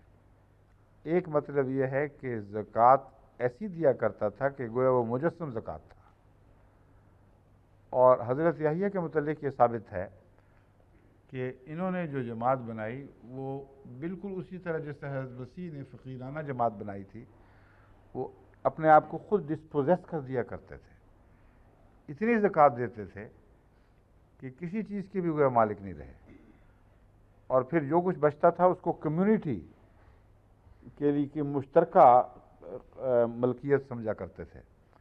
تو زکوٰۃ اس حد تک دینا کہ سارے برابر ہو جائیں، یہ مضمون ہے جو زکوٰۃ فرمایا گیا ہے کہ وہ تو گویا مجسم زکوٰۃ تھا۔ اور حضرت عیسیٰ کے متعلق فرمایا وجعلنی مبارکم اینما کنت واوصانی بالصلاۃ والزکوٰۃ ما دمت حیا، مجھے حکم ہے کہ جب تک میں زندہ رہوں زکوٰۃ ضرور ادا کرنی ہے۔ تو اب یہ دیکھ لیں کہ زندہ ہیں کہ نہیں۔ تو وہاں تو دو ہی دیکھے تھے اس آسمان پر رسول اللہ علیہ وسلم نے، ایک حضرت یحییٰ اور ایک حضرت عیسیٰ، تو کیا دونوں ایک دوسرے کو زکوٰۃ دیتے ہیں؟ وہ کیسی زکوٰۃ ہے ہیں کہ نہیں؟ اور حضرت یحییٰ کو تو مانتے ہیں وہ وفات بھی ہو پا گئے، قتل بھی ہو گئے، تو ایک وہ جس کا تمہارے عقیدے کے مطابق قتل ہونا قطعی طور پر ثابت ہے، اور میرے عقیدے کے مطابق امکان موجود ہے کہ وہ زندہ رہے، اب تحقیق کرنے والی ہے۔ لیکن ایک تو تم کہتے ہو یقیناً زندہ ہے، اور اگر وہ یقیناً زندہ ہے تو حضرت یحییٰ پر تو زکوٰۃ ساقط ہو گئی تمہارے عقیدے کے مطابق کیونکہ وہ مقتول ہوئے، حضرت عیسیٰ پہ ساقط نہیں ہوئی، تو زکوٰۃ حضرت یحییٰ کو دیتے ہیں اوپر بیٹھے۔ اور کیسی عجیب بات ہے کہ جو مجسم زکوٰۃ ہو وہ دوسرے سے زکوٰۃ وصول کر رہا ہے، اور وہاں معنی ہی نہیں بنتے زکوٰۃ کے۔ تو یہ بھی نہیں لوگ غور کرتے، مگر یہ مماثلت کے طور پہ میں بتا رہا ہوں، یہ ضمنی بحث آئی ہے۔ وہ برم بوالدت نا پہلے حضرت یحییٰ والی، وہ برم بوالدیہ ولم یکن جبارا عصیا۔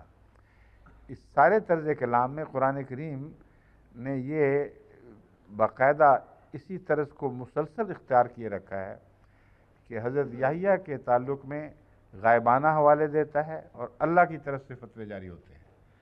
حضرت عیسیٰ علیہ السلام کے تعلق میں حضرت عیسیٰ خود بول کر وہی باتیں اپنی طرف منسوب کر رہے ہیں، مگر آئی تو خدا کی طرف سے ہی ہیں۔ وہاں فرمایا برم بوالدیہ ولم یکن جبارا عصیا، کہ وہ اپنے والدین کے لیے مجسم نیکی تھا، بے حد نیکی کے ساتھ پیش آیا کرتا تھا۔ ولم یکن جبارن، اور وہ کوئی جبار شخص نہیں تھا جو سختی سے پیش آئے اور زبردستی کرے والدین پر، اور عصیا، اور ان کے حق میں نافرمانی نہیں کرتا تھا، گناہگار نہیں تھا ان کا۔ حضرت عیسیٰ کے متعلق فرمایا وَبَرًّا بِوَالِدَتِهِ، میں اپنی والدہ کے لیے بر ہوں۔ اب دیکھیں وہی لفظ استعمال ہوا ہے، وَلَمْ يَجْعَلْنِي جَبَّارًا شَقِيًّا، اور مجھے اللہ تعالیٰ نے جبار نہیں بنایا اپنی ماں کے مقابل پر، اور نہ شقیہ جو ایسا بدبخت ہو کہ نافرمانی کرے۔ مضمون وہی ہے۔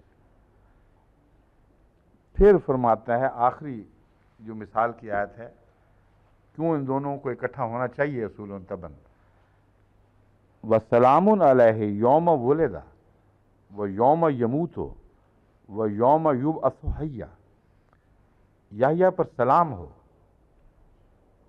جس دن وہ پیدا ہوا، اس دن بھی اس پر سلام تھا، ہو یا ہے دونوں معنی بن جاتے ہیں۔ وَيَوْمَ يَمُوتُ، اور جس دن وہ مرے گا اس دن بھی اس پر سلام۔ وَيَوْمَ يُبْعَثُ حَيًّا، اور جس دن وہ زندہ کر کے اٹھایا جائے گا اس دن بھی اس پر سلام۔ حضرت عیسیٰ علیہ السلام کی طرف یہ قرآن کریم بیان فرماتا ہے کہ یہ بیان کیا انہوں نے، وَالسَّلَامُ عَلَيَّ يَوْمَ وُلِدتُّ وَيَوْمَ أَمُوتُ وَيَوْمَ أُبْعَثُ حَيًّا، مجھ پر سلامتی ہو جس دن میں پیدا ہوا اور جس دن میں مروں گا، وَيَوْمَ أُبْعَثُ حَيًّا، اور اس دن بھی جب میں زندہ کر کے اٹھایا جاؤں گا۔ کتنی مشابہتیں ہیں، بین ہی وہی الفاظ استعمال ہوئے۔ اب سوال یہ ہے کہ موت کے متعلق حضرت عیسیٰ کے متعلق ہم استدلال کرتے ہیں کہ یہاں فرمایا اموتو، پس قتل نہیں ہوئے، زندہ بچ گئے اور بعد میں طبی وفات ہوئی۔ قرآن کریم میں آن حضرت صلی اللہ علیہ وسلم کے حوالے میں جو اس دنیا سے خلا کے طریق بتائے ہیں وہ دو ہی بیان فرمائے ہیں، افَإِن مَاتَ أَوْ قُتِلَ، یعنی موت کو قتل سے الگ بیان فرمایا۔ یہ جو باتیں ہیں، اور پھر حضرت عیسیٰ کے متعلق یہ کہنا اموتو، اور یحییٰ کے متعلق وہی لفظ موت کا استعمال کرنا، قتل کا نہ کرنا، کوئی حکمت رکھتا ہے، ورنہ اللہ تعالیٰ کہہ سکتا تھا وہ قتل ہو گیا، وہ یوم اقتل، جس دن میں قتل کیا جاؤں گا۔ تو یہ بڑی ٹھوس باتیں ہیں جن کے پیش نظر اس تحقیق کی طرف توجہ پیدا ہوئی تھی کہ یوں ہی کوئی بچگانہ جذباتی باتیں نہیں ہیں، اتفاقی خیالات کا نتیجہ نہیں ہے۔ اس لیے جب تک حضرت مسیح موعود علیہ السلام کا یہ حوالہ قائم ہے اور ہمیشہ قائم رہے گا کہ کسی ایک نبی کے متعلق بھی قطعیت کے ساتھ یہ نہیں ثابت نہیں ہو سکا کہ وہ قتل ہو گیا ہے، جبکہ نبی قتل ہوئے ہیں، بیک وقت یہ دونوں باتیں ہیں۔ اس وقت تک یہ آیات ہمیں تحقیق کی دعوت دیتی رہیں گی اور ہم تحقیق کرتے رہیں گے۔ لیکن یہ جو لوگوں کو وہم ہے کہ اس سے مسیح علیہ السلام کا استدلال باطل ہو جاتا ہے، بالکل جھوٹ ہے۔ اگر یہ ثابت ہو گیا کہ حضرت یحییٰ قتل نہیں ہوئے تھے تو میرا ایمان ہے کہ ساتھ یہ بھی ثابت ہوگا کہ حضرت سید احمد صاحب بھی قتل نہیں ہوئے تھے۔ اگر یہ ثابت ہو گیا کہ حضرت یحییٰ قتل ہوئے تھے تو یہ بھی ثابت ہو جائے گا کہ سید احمد بھی قتل ہوئے تھے۔ اگر یہ ثابت ہو گیا کہ دونوں کے حالات مشکوک ہیں اور اللہ ہی بہتر جانتا ہے کہ کیا ہوا، تو تب بھی حضرت مسیح علیہ السلام کا استنباط اسی مضبوطی کے ساتھ قائم اور ثابت رہے گا۔ اس لیے اس وہم میں مبتلا ہو کر کہ گویا نعوذ باللہ کوئی تحقیق مسیح موعود علیہ السلام کے مقاصد کے برخلاف نتیجہ نکال سکتی ہے، آپ اس سے رکیں اور ڈریں، یہ بالکل غلط آپ کا وہم ہے۔ ناممکن ہے کہ کوئی تحقیق جو سچائی کی تلاش میں ہو وہ حضرت مسیح موعود علیہ السلام کے مقاصد اور مطالب سے متصادم ہو، یعنی اس سے ٹکراتی ہو۔ اور اگلا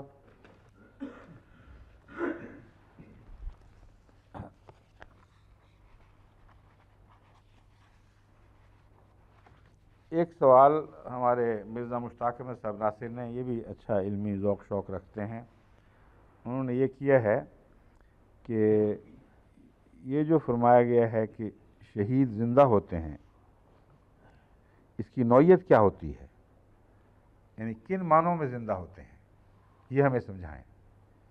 تو میں ان کو کیسے سمجھا سکتا ہوں جبکہ قرآن کریم یہ فرماتا ہے بل احیاء، وہ زندہ تو ہیں، ولکن لا تشعرون، لیکن تمہیں شعور نہیں ہو سکتا۔ تو جس کے متعلق قرآن نفی فرما چکا ہے کہ تمہیں شعور نہیں ہو سکتا، میں کیسے شعور آپ کو بخشوں؟ اس لیے تسلیم کریں کہ زندہ ہیں، اور ایسی حالت میں زندہ ہیں کہ ہمیں شعور نہیں ہو سکتا، بس اس سے زیادہ بات نہیں ہے۔ دوسری بات انہوں نے یہ فرمائی ہے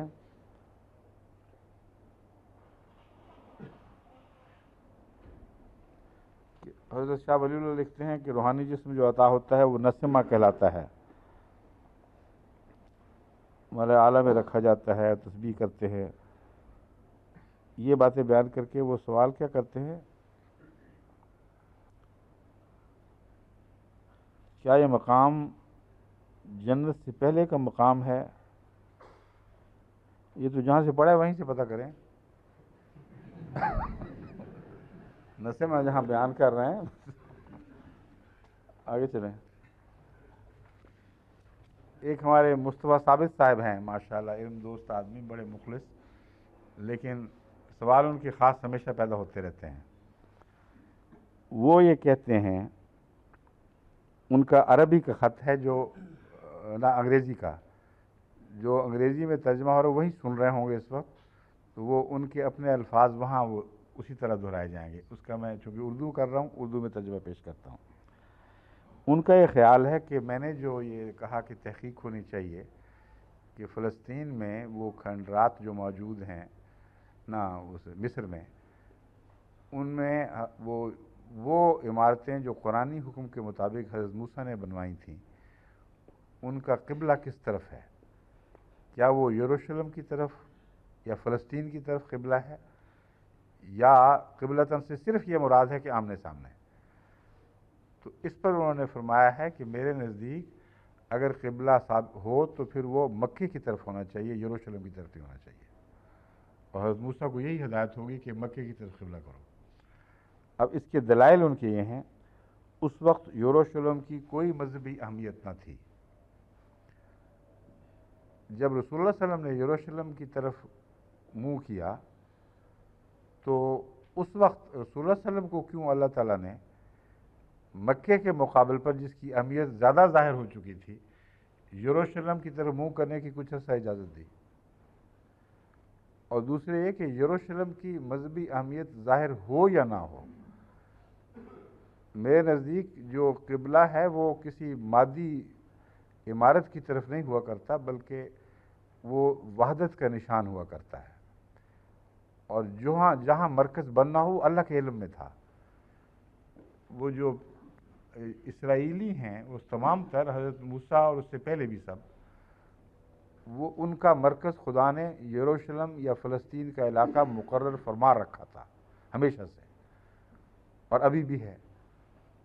تو خدا کے علم میں ہے، جب وہ کہتا ہے قبلہ کرو تو اپنے نبی کو سمجھا دیا ہوگا کہ اگر یہ معنی درست ہے کہ ایک طرف اب عبادت کیا کرو تاکہ تمہیں قومی یکجہتی پیدا ہو، تو بتا دیا ہوگا، مگر وہ مکہ نہیں ہو سکتا میرے نزدیک۔ لیکن ان کی دلیل دوسری یہ ہے، یروشلم میں کوئی ایسا ٹیمپل نہ تھا کہ اس کی طرف منہ کر کے عبادت کی جاتی۔ وہ سمجھتے ہیں کہ حضرت سلیمان نے جو ٹیمپل تعمیر کیا اس کی وجہ سے عبادت اس طرف ہوئی ہے۔ تو جب رسول اللہ صلی اللہ علیہ وسلم پڑھا کرتے تھے اس طرف منہ کر کے نماز، اس طرف کون سا ٹیمپل تھا؟ نہ صرف یہ کہ ٹیمپل نہیں تھا، بلکہ منظم ہو کر ایسا روئن بن چکا تھا جس میں شہر کا کوڑا کرکٹ پھینکا جاتا تھا، گندگی تھی۔ تو نعوذ باللہ من ذالک، کیا رسول اکرم صلی اللہ علیہ وآلہ وسلم اس ٹیمپل کو مد نظر رکھ کے اس طرف منہ کیا کرتے تھے؟ ہرگز نہیں۔ حضرت صلی اللہ علیہ وآلہ وسلم کا یہ مسلک تھا کہ جب تک خدا تعالیٰ نئی شرعی احکام نازل نہ فرمائے پہلی شریعت کے احکامات جاری رہیں گے، نو مینز لینڈ بیچ میں کوئی نہیں ہے۔ اور اس مسلک کے تابع اس کو قبلہ اول کہا جاتا ہے۔ تو حضرت رسول اکرم صلی اللہ علیہ وآلہ وسلم کی سنت ثابت کرتی ہے کہ قبلہ اول مکہ نہیں تھا، قبلہ اول یروشلم تھا، اور مکے کا حج ہونے کے باوجود مکے کی طرف منہ کر کے عبادت کا کبھی اس سے پہلے کسی قوم کو حکم نہیں ملا۔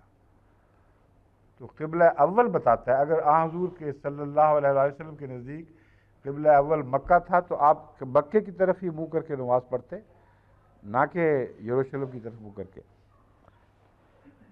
پھر ٹیمپل آف سولومن موسیٰ کے کئی سو سال بعد بنایا گیا، یہ اس کا جواب میں دے چکا ہوں۔ ٹیمپل آف سولومن تو بالکل بے تعلق بات ہے، ٹیمپل کی عبادت نہیں ہو رہی، بلکہ ٹیمپل وہاں بنایا گیا جو مرکز بنایا گیا تھا، مرکز ہی میں ٹیمپل ہونا چاہیے تھا۔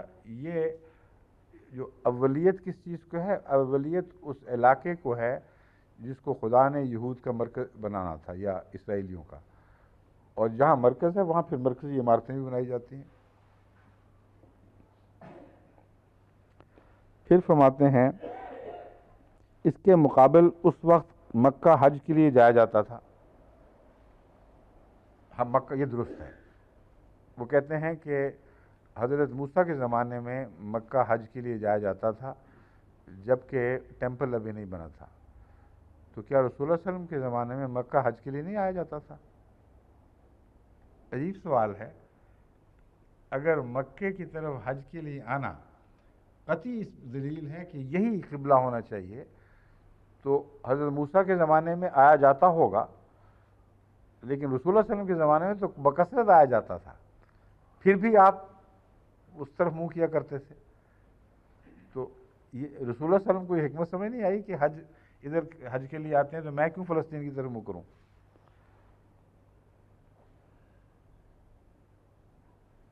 یہ بات کہ حضرت ابراہیم نے حج کے لیے جو طریقہ کار مقرر کیا، ان کی اولاد نے ان کو روایات کو برقرار رکھا، یہ وہی جواب میرا پہلا بھی ہے کہ جن روایات کو برقرار رکھا ان کے ہوتے ہوئے بھی رسول اللہ صلی اللہ علیہ وسلم نے فلسطین ہی کو قبلہ اول سمجھا، نہ کہ اس علاقے کو۔ اور سمجھنے کے باوجود ایسی بے قراری تھی کہ قبلہ یہ ہو کہ خدا تعالیٰ فرماتا ہے کہ تیرا تقلب ہم نے دیکھ لیا، تو کس طرح گیریا زاری کے ساتھ کروٹیں بدلتا تھا اور سجدے میں ہیر پھیر کے اسی مضمون کے اوپر غور کیا کرتا تھا، التجائیں کرتا تھا کہ یہ قبلہ ہونا چاہیے۔ درست ہے تیری بات، اور ہم اسی کو قبلہ مقرر کرتے ہیں۔ یہ جو مضمون ہے محمد رسول اللہ پر پہلی دفعہ کھولا گیا، موسیٰ پر نہیں کھولا گیا، اس لیے اس کو اچھی طرح ذہن نشین کرنا چاہیے۔ پھر کہتے ہیں حضرت موسیٰ کے خسر حضرت ابراہیم کی اولاد میں سے تھے جنہوں نے حج کی روایات برقرار رکھیں۔ یہ اندازے ہیں، کسی کو کچھ پتہ نہیں، کوئی ذکر نہیں ملتا کسی جگہ بھی کہ حضرت شعیب جو حضرت موسیٰ کے خسر تھے وہ حج کے لیے جایا کرتے تھے، مگر انہوں نے استنباط اس بات سے کیا ہے کہ انہوں نے سمانین حجج فرمایا ہے۔ قرآن کریم میں ثمانیہ حجج ہے، مراد وہی ہے، مراد ان کا طرف اشارہ، اسی آیت کی طرف اشارہ ہے۔ ثمانیہ تو حجج ہے نا، ثمانیہ حجج خالی۔ تو حجج جو بیان فرمایا حضرت شعیب نے شرط 8 سال، اس کے لیے حجج کہہ کر یہ گویا یہ ثابت کیا کہ حج ہونی چاہیے، یہ بہت دور کی کوڑی ہے اور لغت عربی اس کی تائید نہیں کرتی۔ لغت کی چھان بین سے یہ بات قطعی طور پر ثابت ہے کہ حج، اس کا جو مادہ ہے حجن ہے، حجتن ہے، کیا ہے؟ حجن۔ حجن لفظ سال کے لیے بھی استعمال ہوتا ہے آزادانہ، اور حج ارادے کے لیے بھی استعمال ہوتا ہے۔ حجہ اس سے فعل بنتا ہے، اس نے ارادہ کیا، اس نے ایک مقصد باندھا، اور سال بھی اس میں پایا جاتا ہے۔ بس ان دونوں معنوں کی ترکیب سے یہ مذہب میں اصطلاح بنی ہے حج کی. حج کرنا اول معنی نہیں تھا. وہ مقام جہاں سالانہ نیتیں باندھی جاتی ہوں، ہر سال اس کے ارادے باندھ کر انسان سفر کرے، اس کو حج کے طور پر پیش فرمایا. گویا کہ جو روٹ کے اندر دو معانی ہیں ان کے پیش نظر حج ایک اسلامی اصطلاح بن گئی. اور یہ بات حضرت شعیب کے خواب و خیال میں بھی نہیں تھی. حج کا جو ذکر حضرت شعیب کے معنی وہ سال کے معنوں میں آتا ہے. قرآن کریم میں ایک عجیب یہ فصاحت و بلاغت ہے کہ جس زمانے میں جو اصطلاح رائج ہوتی ہے بسا اوقات اس زمانے کی تعیین کی خاطر وہ اصطلاح بیان فرما دیتا ہے. جیسا کہ الذی ببکہ تھا فرمایا، حالانکہ اس وقت مکہ کہا جاتا تھا اور قرآن کریم مکے کے طور پر بھی اس کو یاد کرتا ہے، یہ بتانے کے کہ وہ قدیم گھر جب بنا تھا تو اس زمانے میں اس وقت کے لوگ اسے بکہ نہیں کہا کرتے تھے بلکہ بکہ کہا کرتے تھے. تو اس طرح ضمنی لطیف اشارے ہیں جو تاریخ کے بعض پہلوؤں پر روشنی ڈالتے چلے جاتے ہیں. تو انہوں نے جو حج کا لفظ سال کے لیے استعمال کیا ہے یہ عربوں میں رائج رسول اللہ صلی اللہ علیہ وسلم کے زمانے تک بھی تھا، بعد میں بھی رہا، مگر بعض لوگوں میں خصوصیت سے بعض قبیلوں میں یہ لفظ سال کے لیے استعمال ہوتا ہوگا، اس لیے حضرت شعیب کی مزید تعیین کہ اس وقت سال کو کیا کہا کرتے تھے اگر اشارتاً ہو جائے تو حرج کیا ہے. اور لفظ انہوں نے حجی استعمال کیا ہوگا، پھر بینے ہی اس کی تکرار بھی ہو گئی. تو اس سے یہ نتیجہ نکالنا کہ حج کی طرف اشارہ ہے، اور چونکہ حج کی طرف اشارہ ہے اس لیے حضرت موسیٰ کو یہ بات سمجھ آئی ہوگی کہ مکے کی طرف قبلہ ہونا چاہیے. اور اگر سمجھ آ گئی تھی تو بیچ میں پھر قبلہ بدلا کیوں؟ وہ تو دائمی قبلہ تھا حج کا. سولومن ٹیمپل نے آ کے قبلے بدلا دیے سارے. کیوں بدلا دیے؟ کیونکہ جو دائمی قبلہ ہو اگر وہ اول ہے اور آخر ہے تو بیچ میں اس کو قطع کرنے کا کوئی دلیل نہیں بنتی، کوئی استدلال نہیں ہے.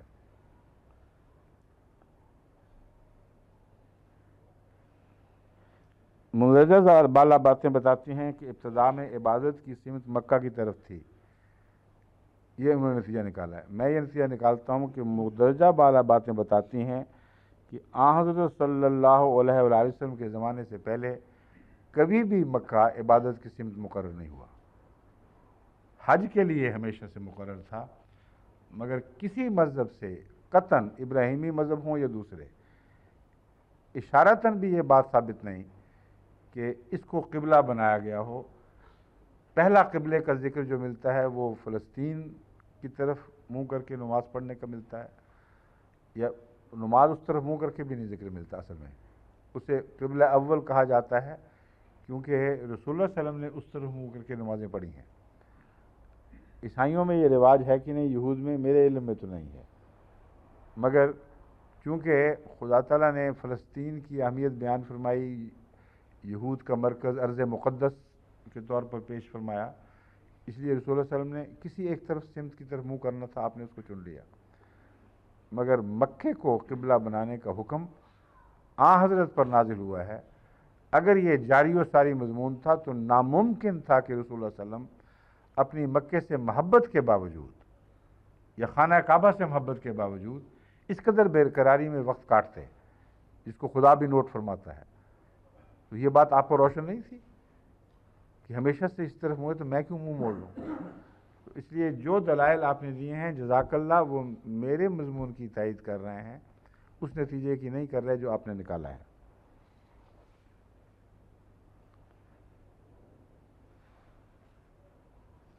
پھر کہتے ہیں مندرجہ بالا باتیں تو بتاتی ہیں، اس کے بعد کہتے ہیں کہ یہودیوں کے لیے یروشلم بطور قبلہ ان کی بیبیلون میں پہلی بار جلاوطنی کے بعد قرار دیا گیا، یا ان کی دوسری جلاوطنی کے بعد، جبکہ ٹیمپل کو جیزس کی وارننگ کے بعد تباہ کر دیا گیا. یا کا لفظ بتاتا ہے کہ ان کو خود اس بارے میں شک ہے. یہ جو مضمون ہے قبلے کا، اس کا تعلق ہجرت سے بھی ہے، اور قرآن کریم نے اسی تعلق میں اس مضمون کو باندھا ہوا ہے. اصل میں مراد یہ ہوتی ہے کہ جس طرف تم لوگوں کو جانا مقدر ہے اس طرف منہ رکھنا، اس کو یاد رکھنا، اس سمت کو نہ بھولنا، ورنہ عبادت کے ساتھ سمت کا کوئی تعلق نہیں ہے، محض عبادت کے ساتھ۔ چنانچہ قرآن کریم اس سارے مضمون کو بیان کرنے کے باوجود یہ فرماتا ہے فَأَيْنَمَا تَوَلُّوا فَثَمَّ وَجْهُ اللَّهِ۔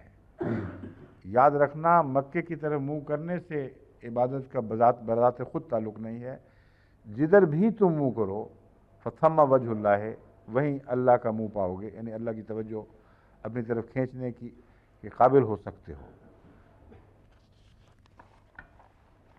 اس کے ساتھ جو دلائل دوسرے ہیں وہ کہاں ہیں؟ جو آیات ہیں قرآن کریم کی، اس میں کوئی اور بھی ہیں شاید ان کے دلائل، وہ میں دیکھ لوں پہلے۔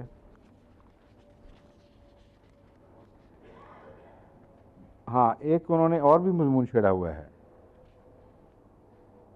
وہ میں اس کی طرف بعد میں آتا ہوں، پہلے میں قرآن کریم کی وہ آیت آپ کو سنا دوں جن میں قبلے کا ذکر ہے۔ فَلَنُوَلِّيَنَّكَ قِبْلَةً تَرْضَاهَا، جس قبلے کو تو چاہتا ہے۔ پہلی بار اس قبلے کا تقرر ہوا ہے رسول اللہ صلی اللہ علیہ وسلم کی طبی محبت سے جو خدا کے پہلے گھر سے تھی۔ فَوَلِّ وَجْهَكَ شَطْرَ الْمَسْجِدِ الْحَرَامِ وَحَيْثُ مَا كُنْتُمْ فَوَلُّوا وُجُوهَكُمْ شَطْرَهُ، یہ تاریخ میں پہلا حکم ہے، اس سے پہلے یہ حکم نہیں تھا۔ وَمِنْ حَيْثُ خَرَجْتَ فَوَلِّ وَجْهَكَ شَطْرَ الْمَسْجِدِ الْحَرَامِ، جہاں کہیں سے بھی تو خروج کرے، یعنی مکے سے تو نکالا جائے گا، فَوَلِّ شَطْرَكَ مسجد الحرام، تو مسجد حرام کی طرف منہ رکھنا یہ ایک پیشگوئی کا رنگ بھی ہے۔ اب یہ بحث کہ یہ مدنی آیت تھی یا مکی، یہ اس لیے بے تعلق ہے کہ جب تک ہجرت سے واپسی نہ ہو اس وقت تک یہ آیت پیشگوئی کا رنگ ہی رکھے گی۔ پیشگوئی یہ ہے کہ تجھے ہم واپس لے کے جائیں گے، خواہ وہ پہلے بیان ہوئی ہو یا بعد میں بیان ہوئی ہو، واپسی ہے جو اس میں وعدہ کیا گیا ہے۔ جہاں تک سمتوں کا تعلق ہے، یہی سورہ البقرہ کہتی ہے وَلِلَّهِ الْمَشْرِقُ وَالْمَغْرِبُ، مشرق اور مغرب تو اللہ ہی کے ہیں دونوں۔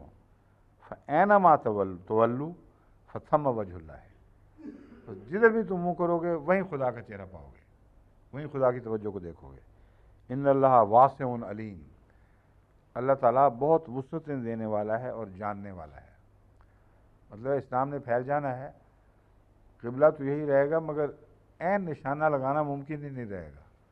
ہم نے بڑی باریک ان سے کمپسوں سے نشانے باندھنے کی کوشش کی ہے، مگر اتنا باریک ہے معاملہ دور ہو کے مکے سے کہ آپ ایک ذرہ بھی، ایک ڈگری کا سیکنڈ نہیں بلکہ سیکنڈ کے بھی 100واں حصہ ادھر منہ کر لیں ذرا سا، تو وہ خانہ کعبہ مس ہو کے کسی اور طرف جا کے نماز سے پہنچ جائے گی۔ تو واسع علیم کا مطلب ہے اللہ جانتا ہے اسلام نے پھیلنا ہے، اور یہ وہم نہ مبتلا ہوں کہ تم کوشش کے باوجود کہیں نشانے نہ مس کر رہے ہو۔ کوشش کرو، جائز حکم ہے خدا کا، لیکن مراد اللہ ہے، جدھر بھی تمہارا منہ ہوگا وہ اللہ ہی ہے۔ جب میں اسپین گیا تھا تو وہاں میں نے مساجد کو جدید آلات کے ذریعے چیک کیا کہ ان کا رخ کیا تھا، تو کسی مسجد کا رخ خانہ کعبہ کے دائیں طرف سے نکل جاتا تھا، کسی کا بائیں طرف سے نکل جاتا تھا، اور بڑے بڑے بزرگ لوگ تھے، اپنے تقویٰ کے مطابق انہوں نے ہر احتیاط اختیار کر کے مسجدیں بنائی تھیں، مگر یہ غلطیاں، ان کو غلطی ہم کہتے ہیں، لیکن دراصل اس زمانے کے علم کا ماحصل یہی تھا، اس سے زیادہ ان کو توفیق نہیں مل سکتی تھی۔ مگر خدا شک دور کر رہا ہے کہ فکر کی کوئی بات نہیں، تقویٰ کے ساتھ کوشش کرو، نئی نشانے لگے تو کوئی فرق نہیں پڑتا، اللہ کو تو بات پہنچی جائے گی۔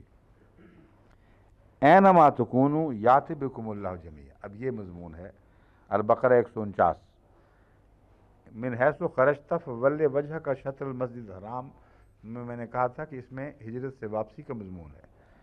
یہاں 149 آیت میں یہی مضمون چل رہا تھا، جس کی وجہ سے میں نے وہ نتیجہ نکالا اینما تکونوا یأتی بکم اللہ جمیعا ان اللہ علی کل شیء قدیر۔ کہ جہاں کہیں بھی تم ہو اللہ تمہیں اکٹھا کر لے گا، واپس لے آئے گا اکٹھا کر کے، اللہ ہر چیز پر قادر ہے۔ تو حضرت موسیٰ سے ایک زمین کا وعدہ کیا گیا تھا، اس زمین کا تعلق اس وعدے سے ہے، جس کے نتیجے میں حضرت موسیٰ نے اپنی قوم کو محض فرعون کے عذاب سے نہیں بچانا تھا، بلکہ اس موعود زمین تک پہنچانا تھا۔ اگر یہ وعدہ نہ ہوتا تو اتنی مصیبت کی کیا ضرورت تھی، جہاں اچھی جگہ ملتی جا کے بیٹھ رہے تھے، لیکن گھومتے رہے ہیں ارد گرد، اور ہر وقت قبلہ وہی رہا ہے ارض مقدس۔ تو یہ کہنا کہ ارض مقدس آپ کے پیش نظر ہی نہیں تھی ہجرت میں، یہ درست نہیں ہے۔ لین حجتن دیتا ہے یا حجتن دیتا ہے؟ حجتن دونوں طرح ہے۔ لین ہم نے دیکھی تو اس میں ہے حجن اے قصدہ، کہ حج کا جو اصل معنی ہے وہ قصد کرنا ہی ہے۔ حجتن از آلسو اے ایئر، عرب کہتے ہیں اقمت عندہ حجتن، یعنی میں اس کے پاس ایک سال ٹھہرا۔ اب جب یہ کہتے ہیں تو ان کے تصور کے کسی گوشے میں بھی حج نہیں ہوتی۔ پھر وہ کہتے ہیں ایٹ ہز ابوڈ، اس کا ترجمہ کیا I stayed at his abode a year. دوسرا وہ کہتے ہیں ثلاثہ حججن قواملہ، وہ کہتے ہیں عرب جب یہ کہتے ہیں ثلاثہ حججن قواملہ تو مراد ہے 3 complete years۔ تو حجج میں یہ معنی پایا جاتا ہے۔ ایک استنباط انہوں نے سنین سے لیا ہے، وہ کہاں ہے؟ اچھا،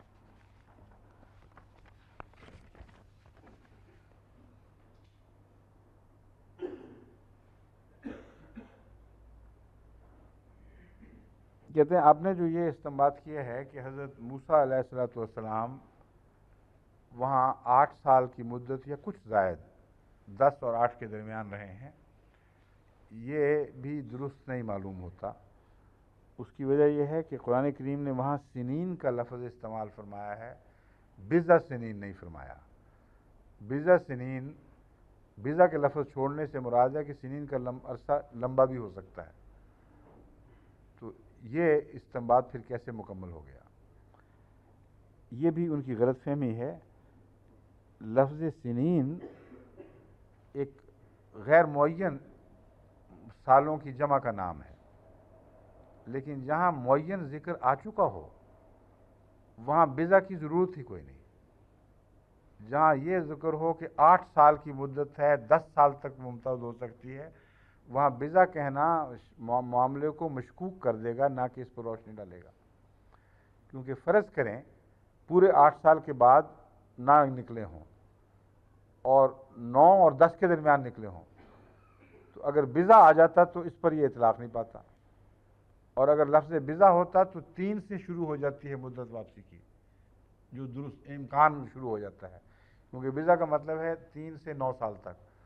تو اللہ تعالیٰ کو کیا ضرورت تھی کہ خود ہی بات واضح فرمانے کے بعد اس میں شبہات پیدا فرمانا شروع کر دے۔ تو لفظ سنین عمومی سالوں کی جمع کا نام ہے، جو زیادہ بھی ہو سکتی، اس میں یہ درست ہے۔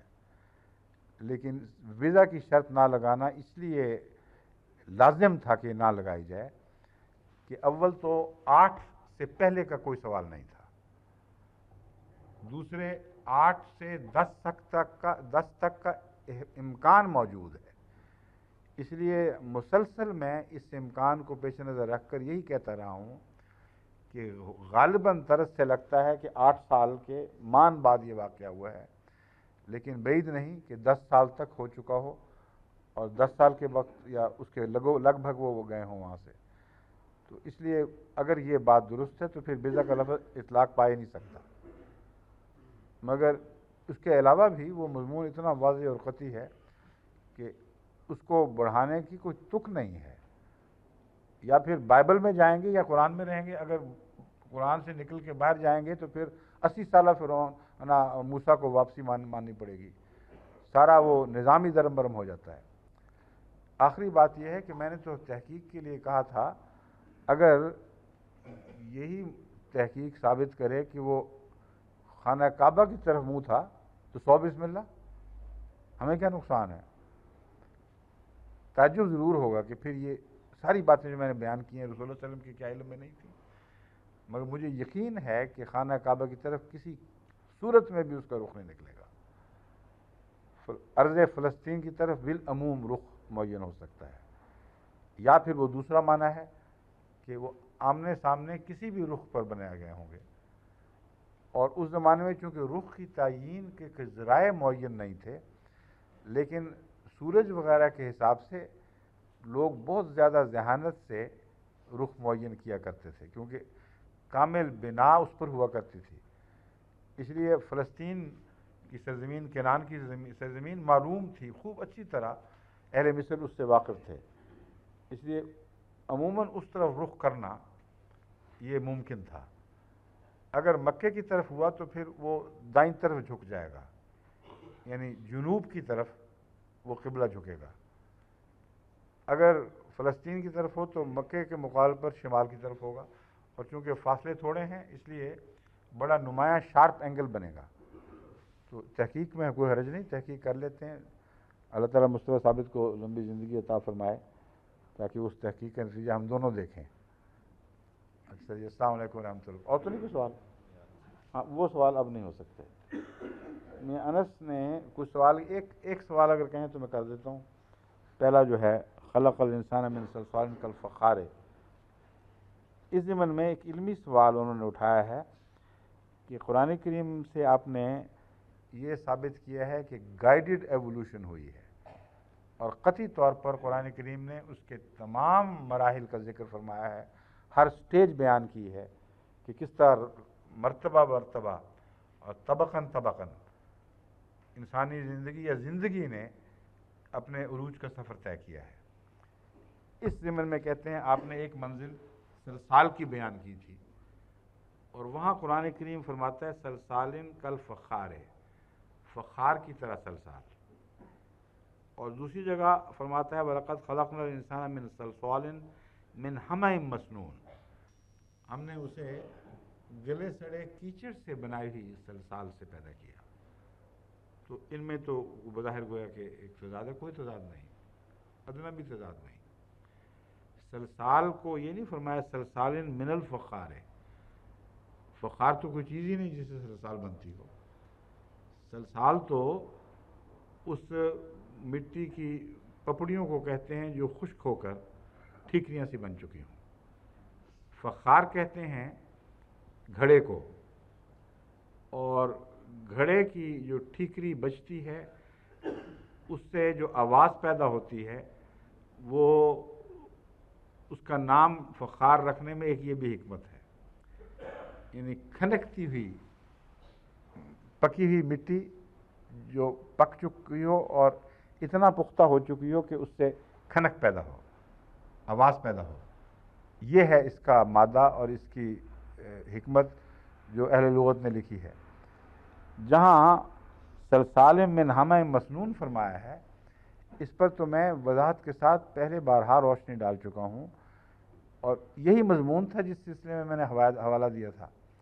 میں یہ گزارش کر رہا تھا کہ کیمیائی ترقی کا جو دور شروع ہوا ہے اس میں ایک آغاز ہی میں ایسی منزل آئی کہ ان آرگینک میٹر جب آرگینک میٹر میں بدلی ہے، یعنی زندگی کی اینٹیں بنانے کے لیے جس مادے کی ضرورت تھی وہ آرگینک مادہ ہونا چاہیے تھا، اور آرگینک مادہ زندگی ہی سے بنتا ہے، یہ چکر تھا۔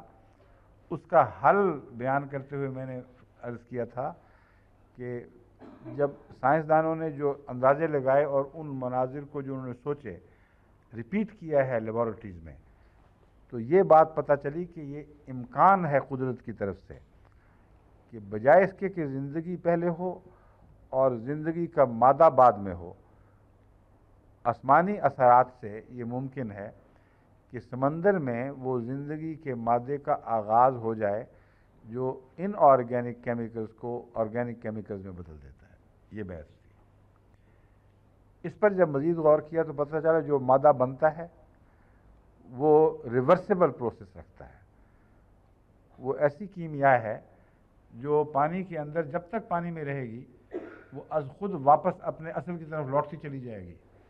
اس لیے لامتناہی چکر ہے، وہ ایک قدم بھی ترقی کا نہیں اٹھا سکتا اگر وہ پانی میں رہے. اس کا حل کیا ہے؟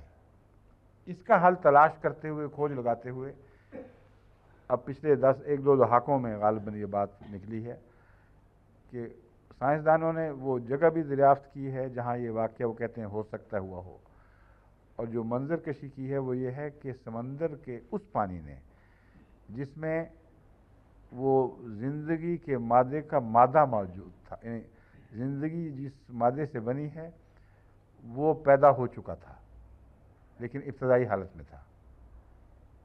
وہ ابتدائی حالت اگر بہت کنسنٹریٹ ہو جائے تو ہمیں مسنون کی کیفیت ہو گئی، کیونکہ وہ ہم اسی کیچڑ کو کہتے ہیں جس میں زندگی ڈرکے ہوئی ہو، اس کے سوا نہیں کہہ سکتے.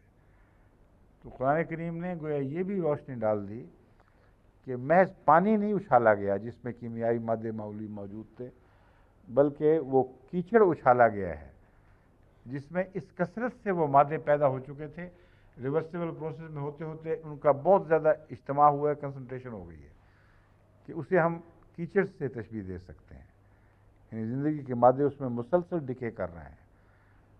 اس پانی کو ہم نے اچھال کر ایک ایسی جگہ پھینک دیا جہاں وہ خشک ٹھیکریوں میں تبدیل ہوا. اور جو سائنسدان کہتے ہیں وہ کہتے ہیں کہ اتنی اسٹرانگ سن ریز تھیں اس زمانے میں کہ بیک ہوئی ہے مٹی باقاعدہ، اور بیک ہو کے اس کی پپڑیاں بن گئی ہیں، اور ان پپڑیوں کی سطح پر سورج کی گرمی سے اگر وہ پپڑیاں ایلومینم سلیکون کا مادہ رکھتی ہوں تو خشک ڈرائی حالت میں کیمیا ترقی کر کے اگلی اس کیمیا میں بدل سکتی ہے. یہ بھی سائنسی مشاہدے سے ثابت شدہ بات ہے.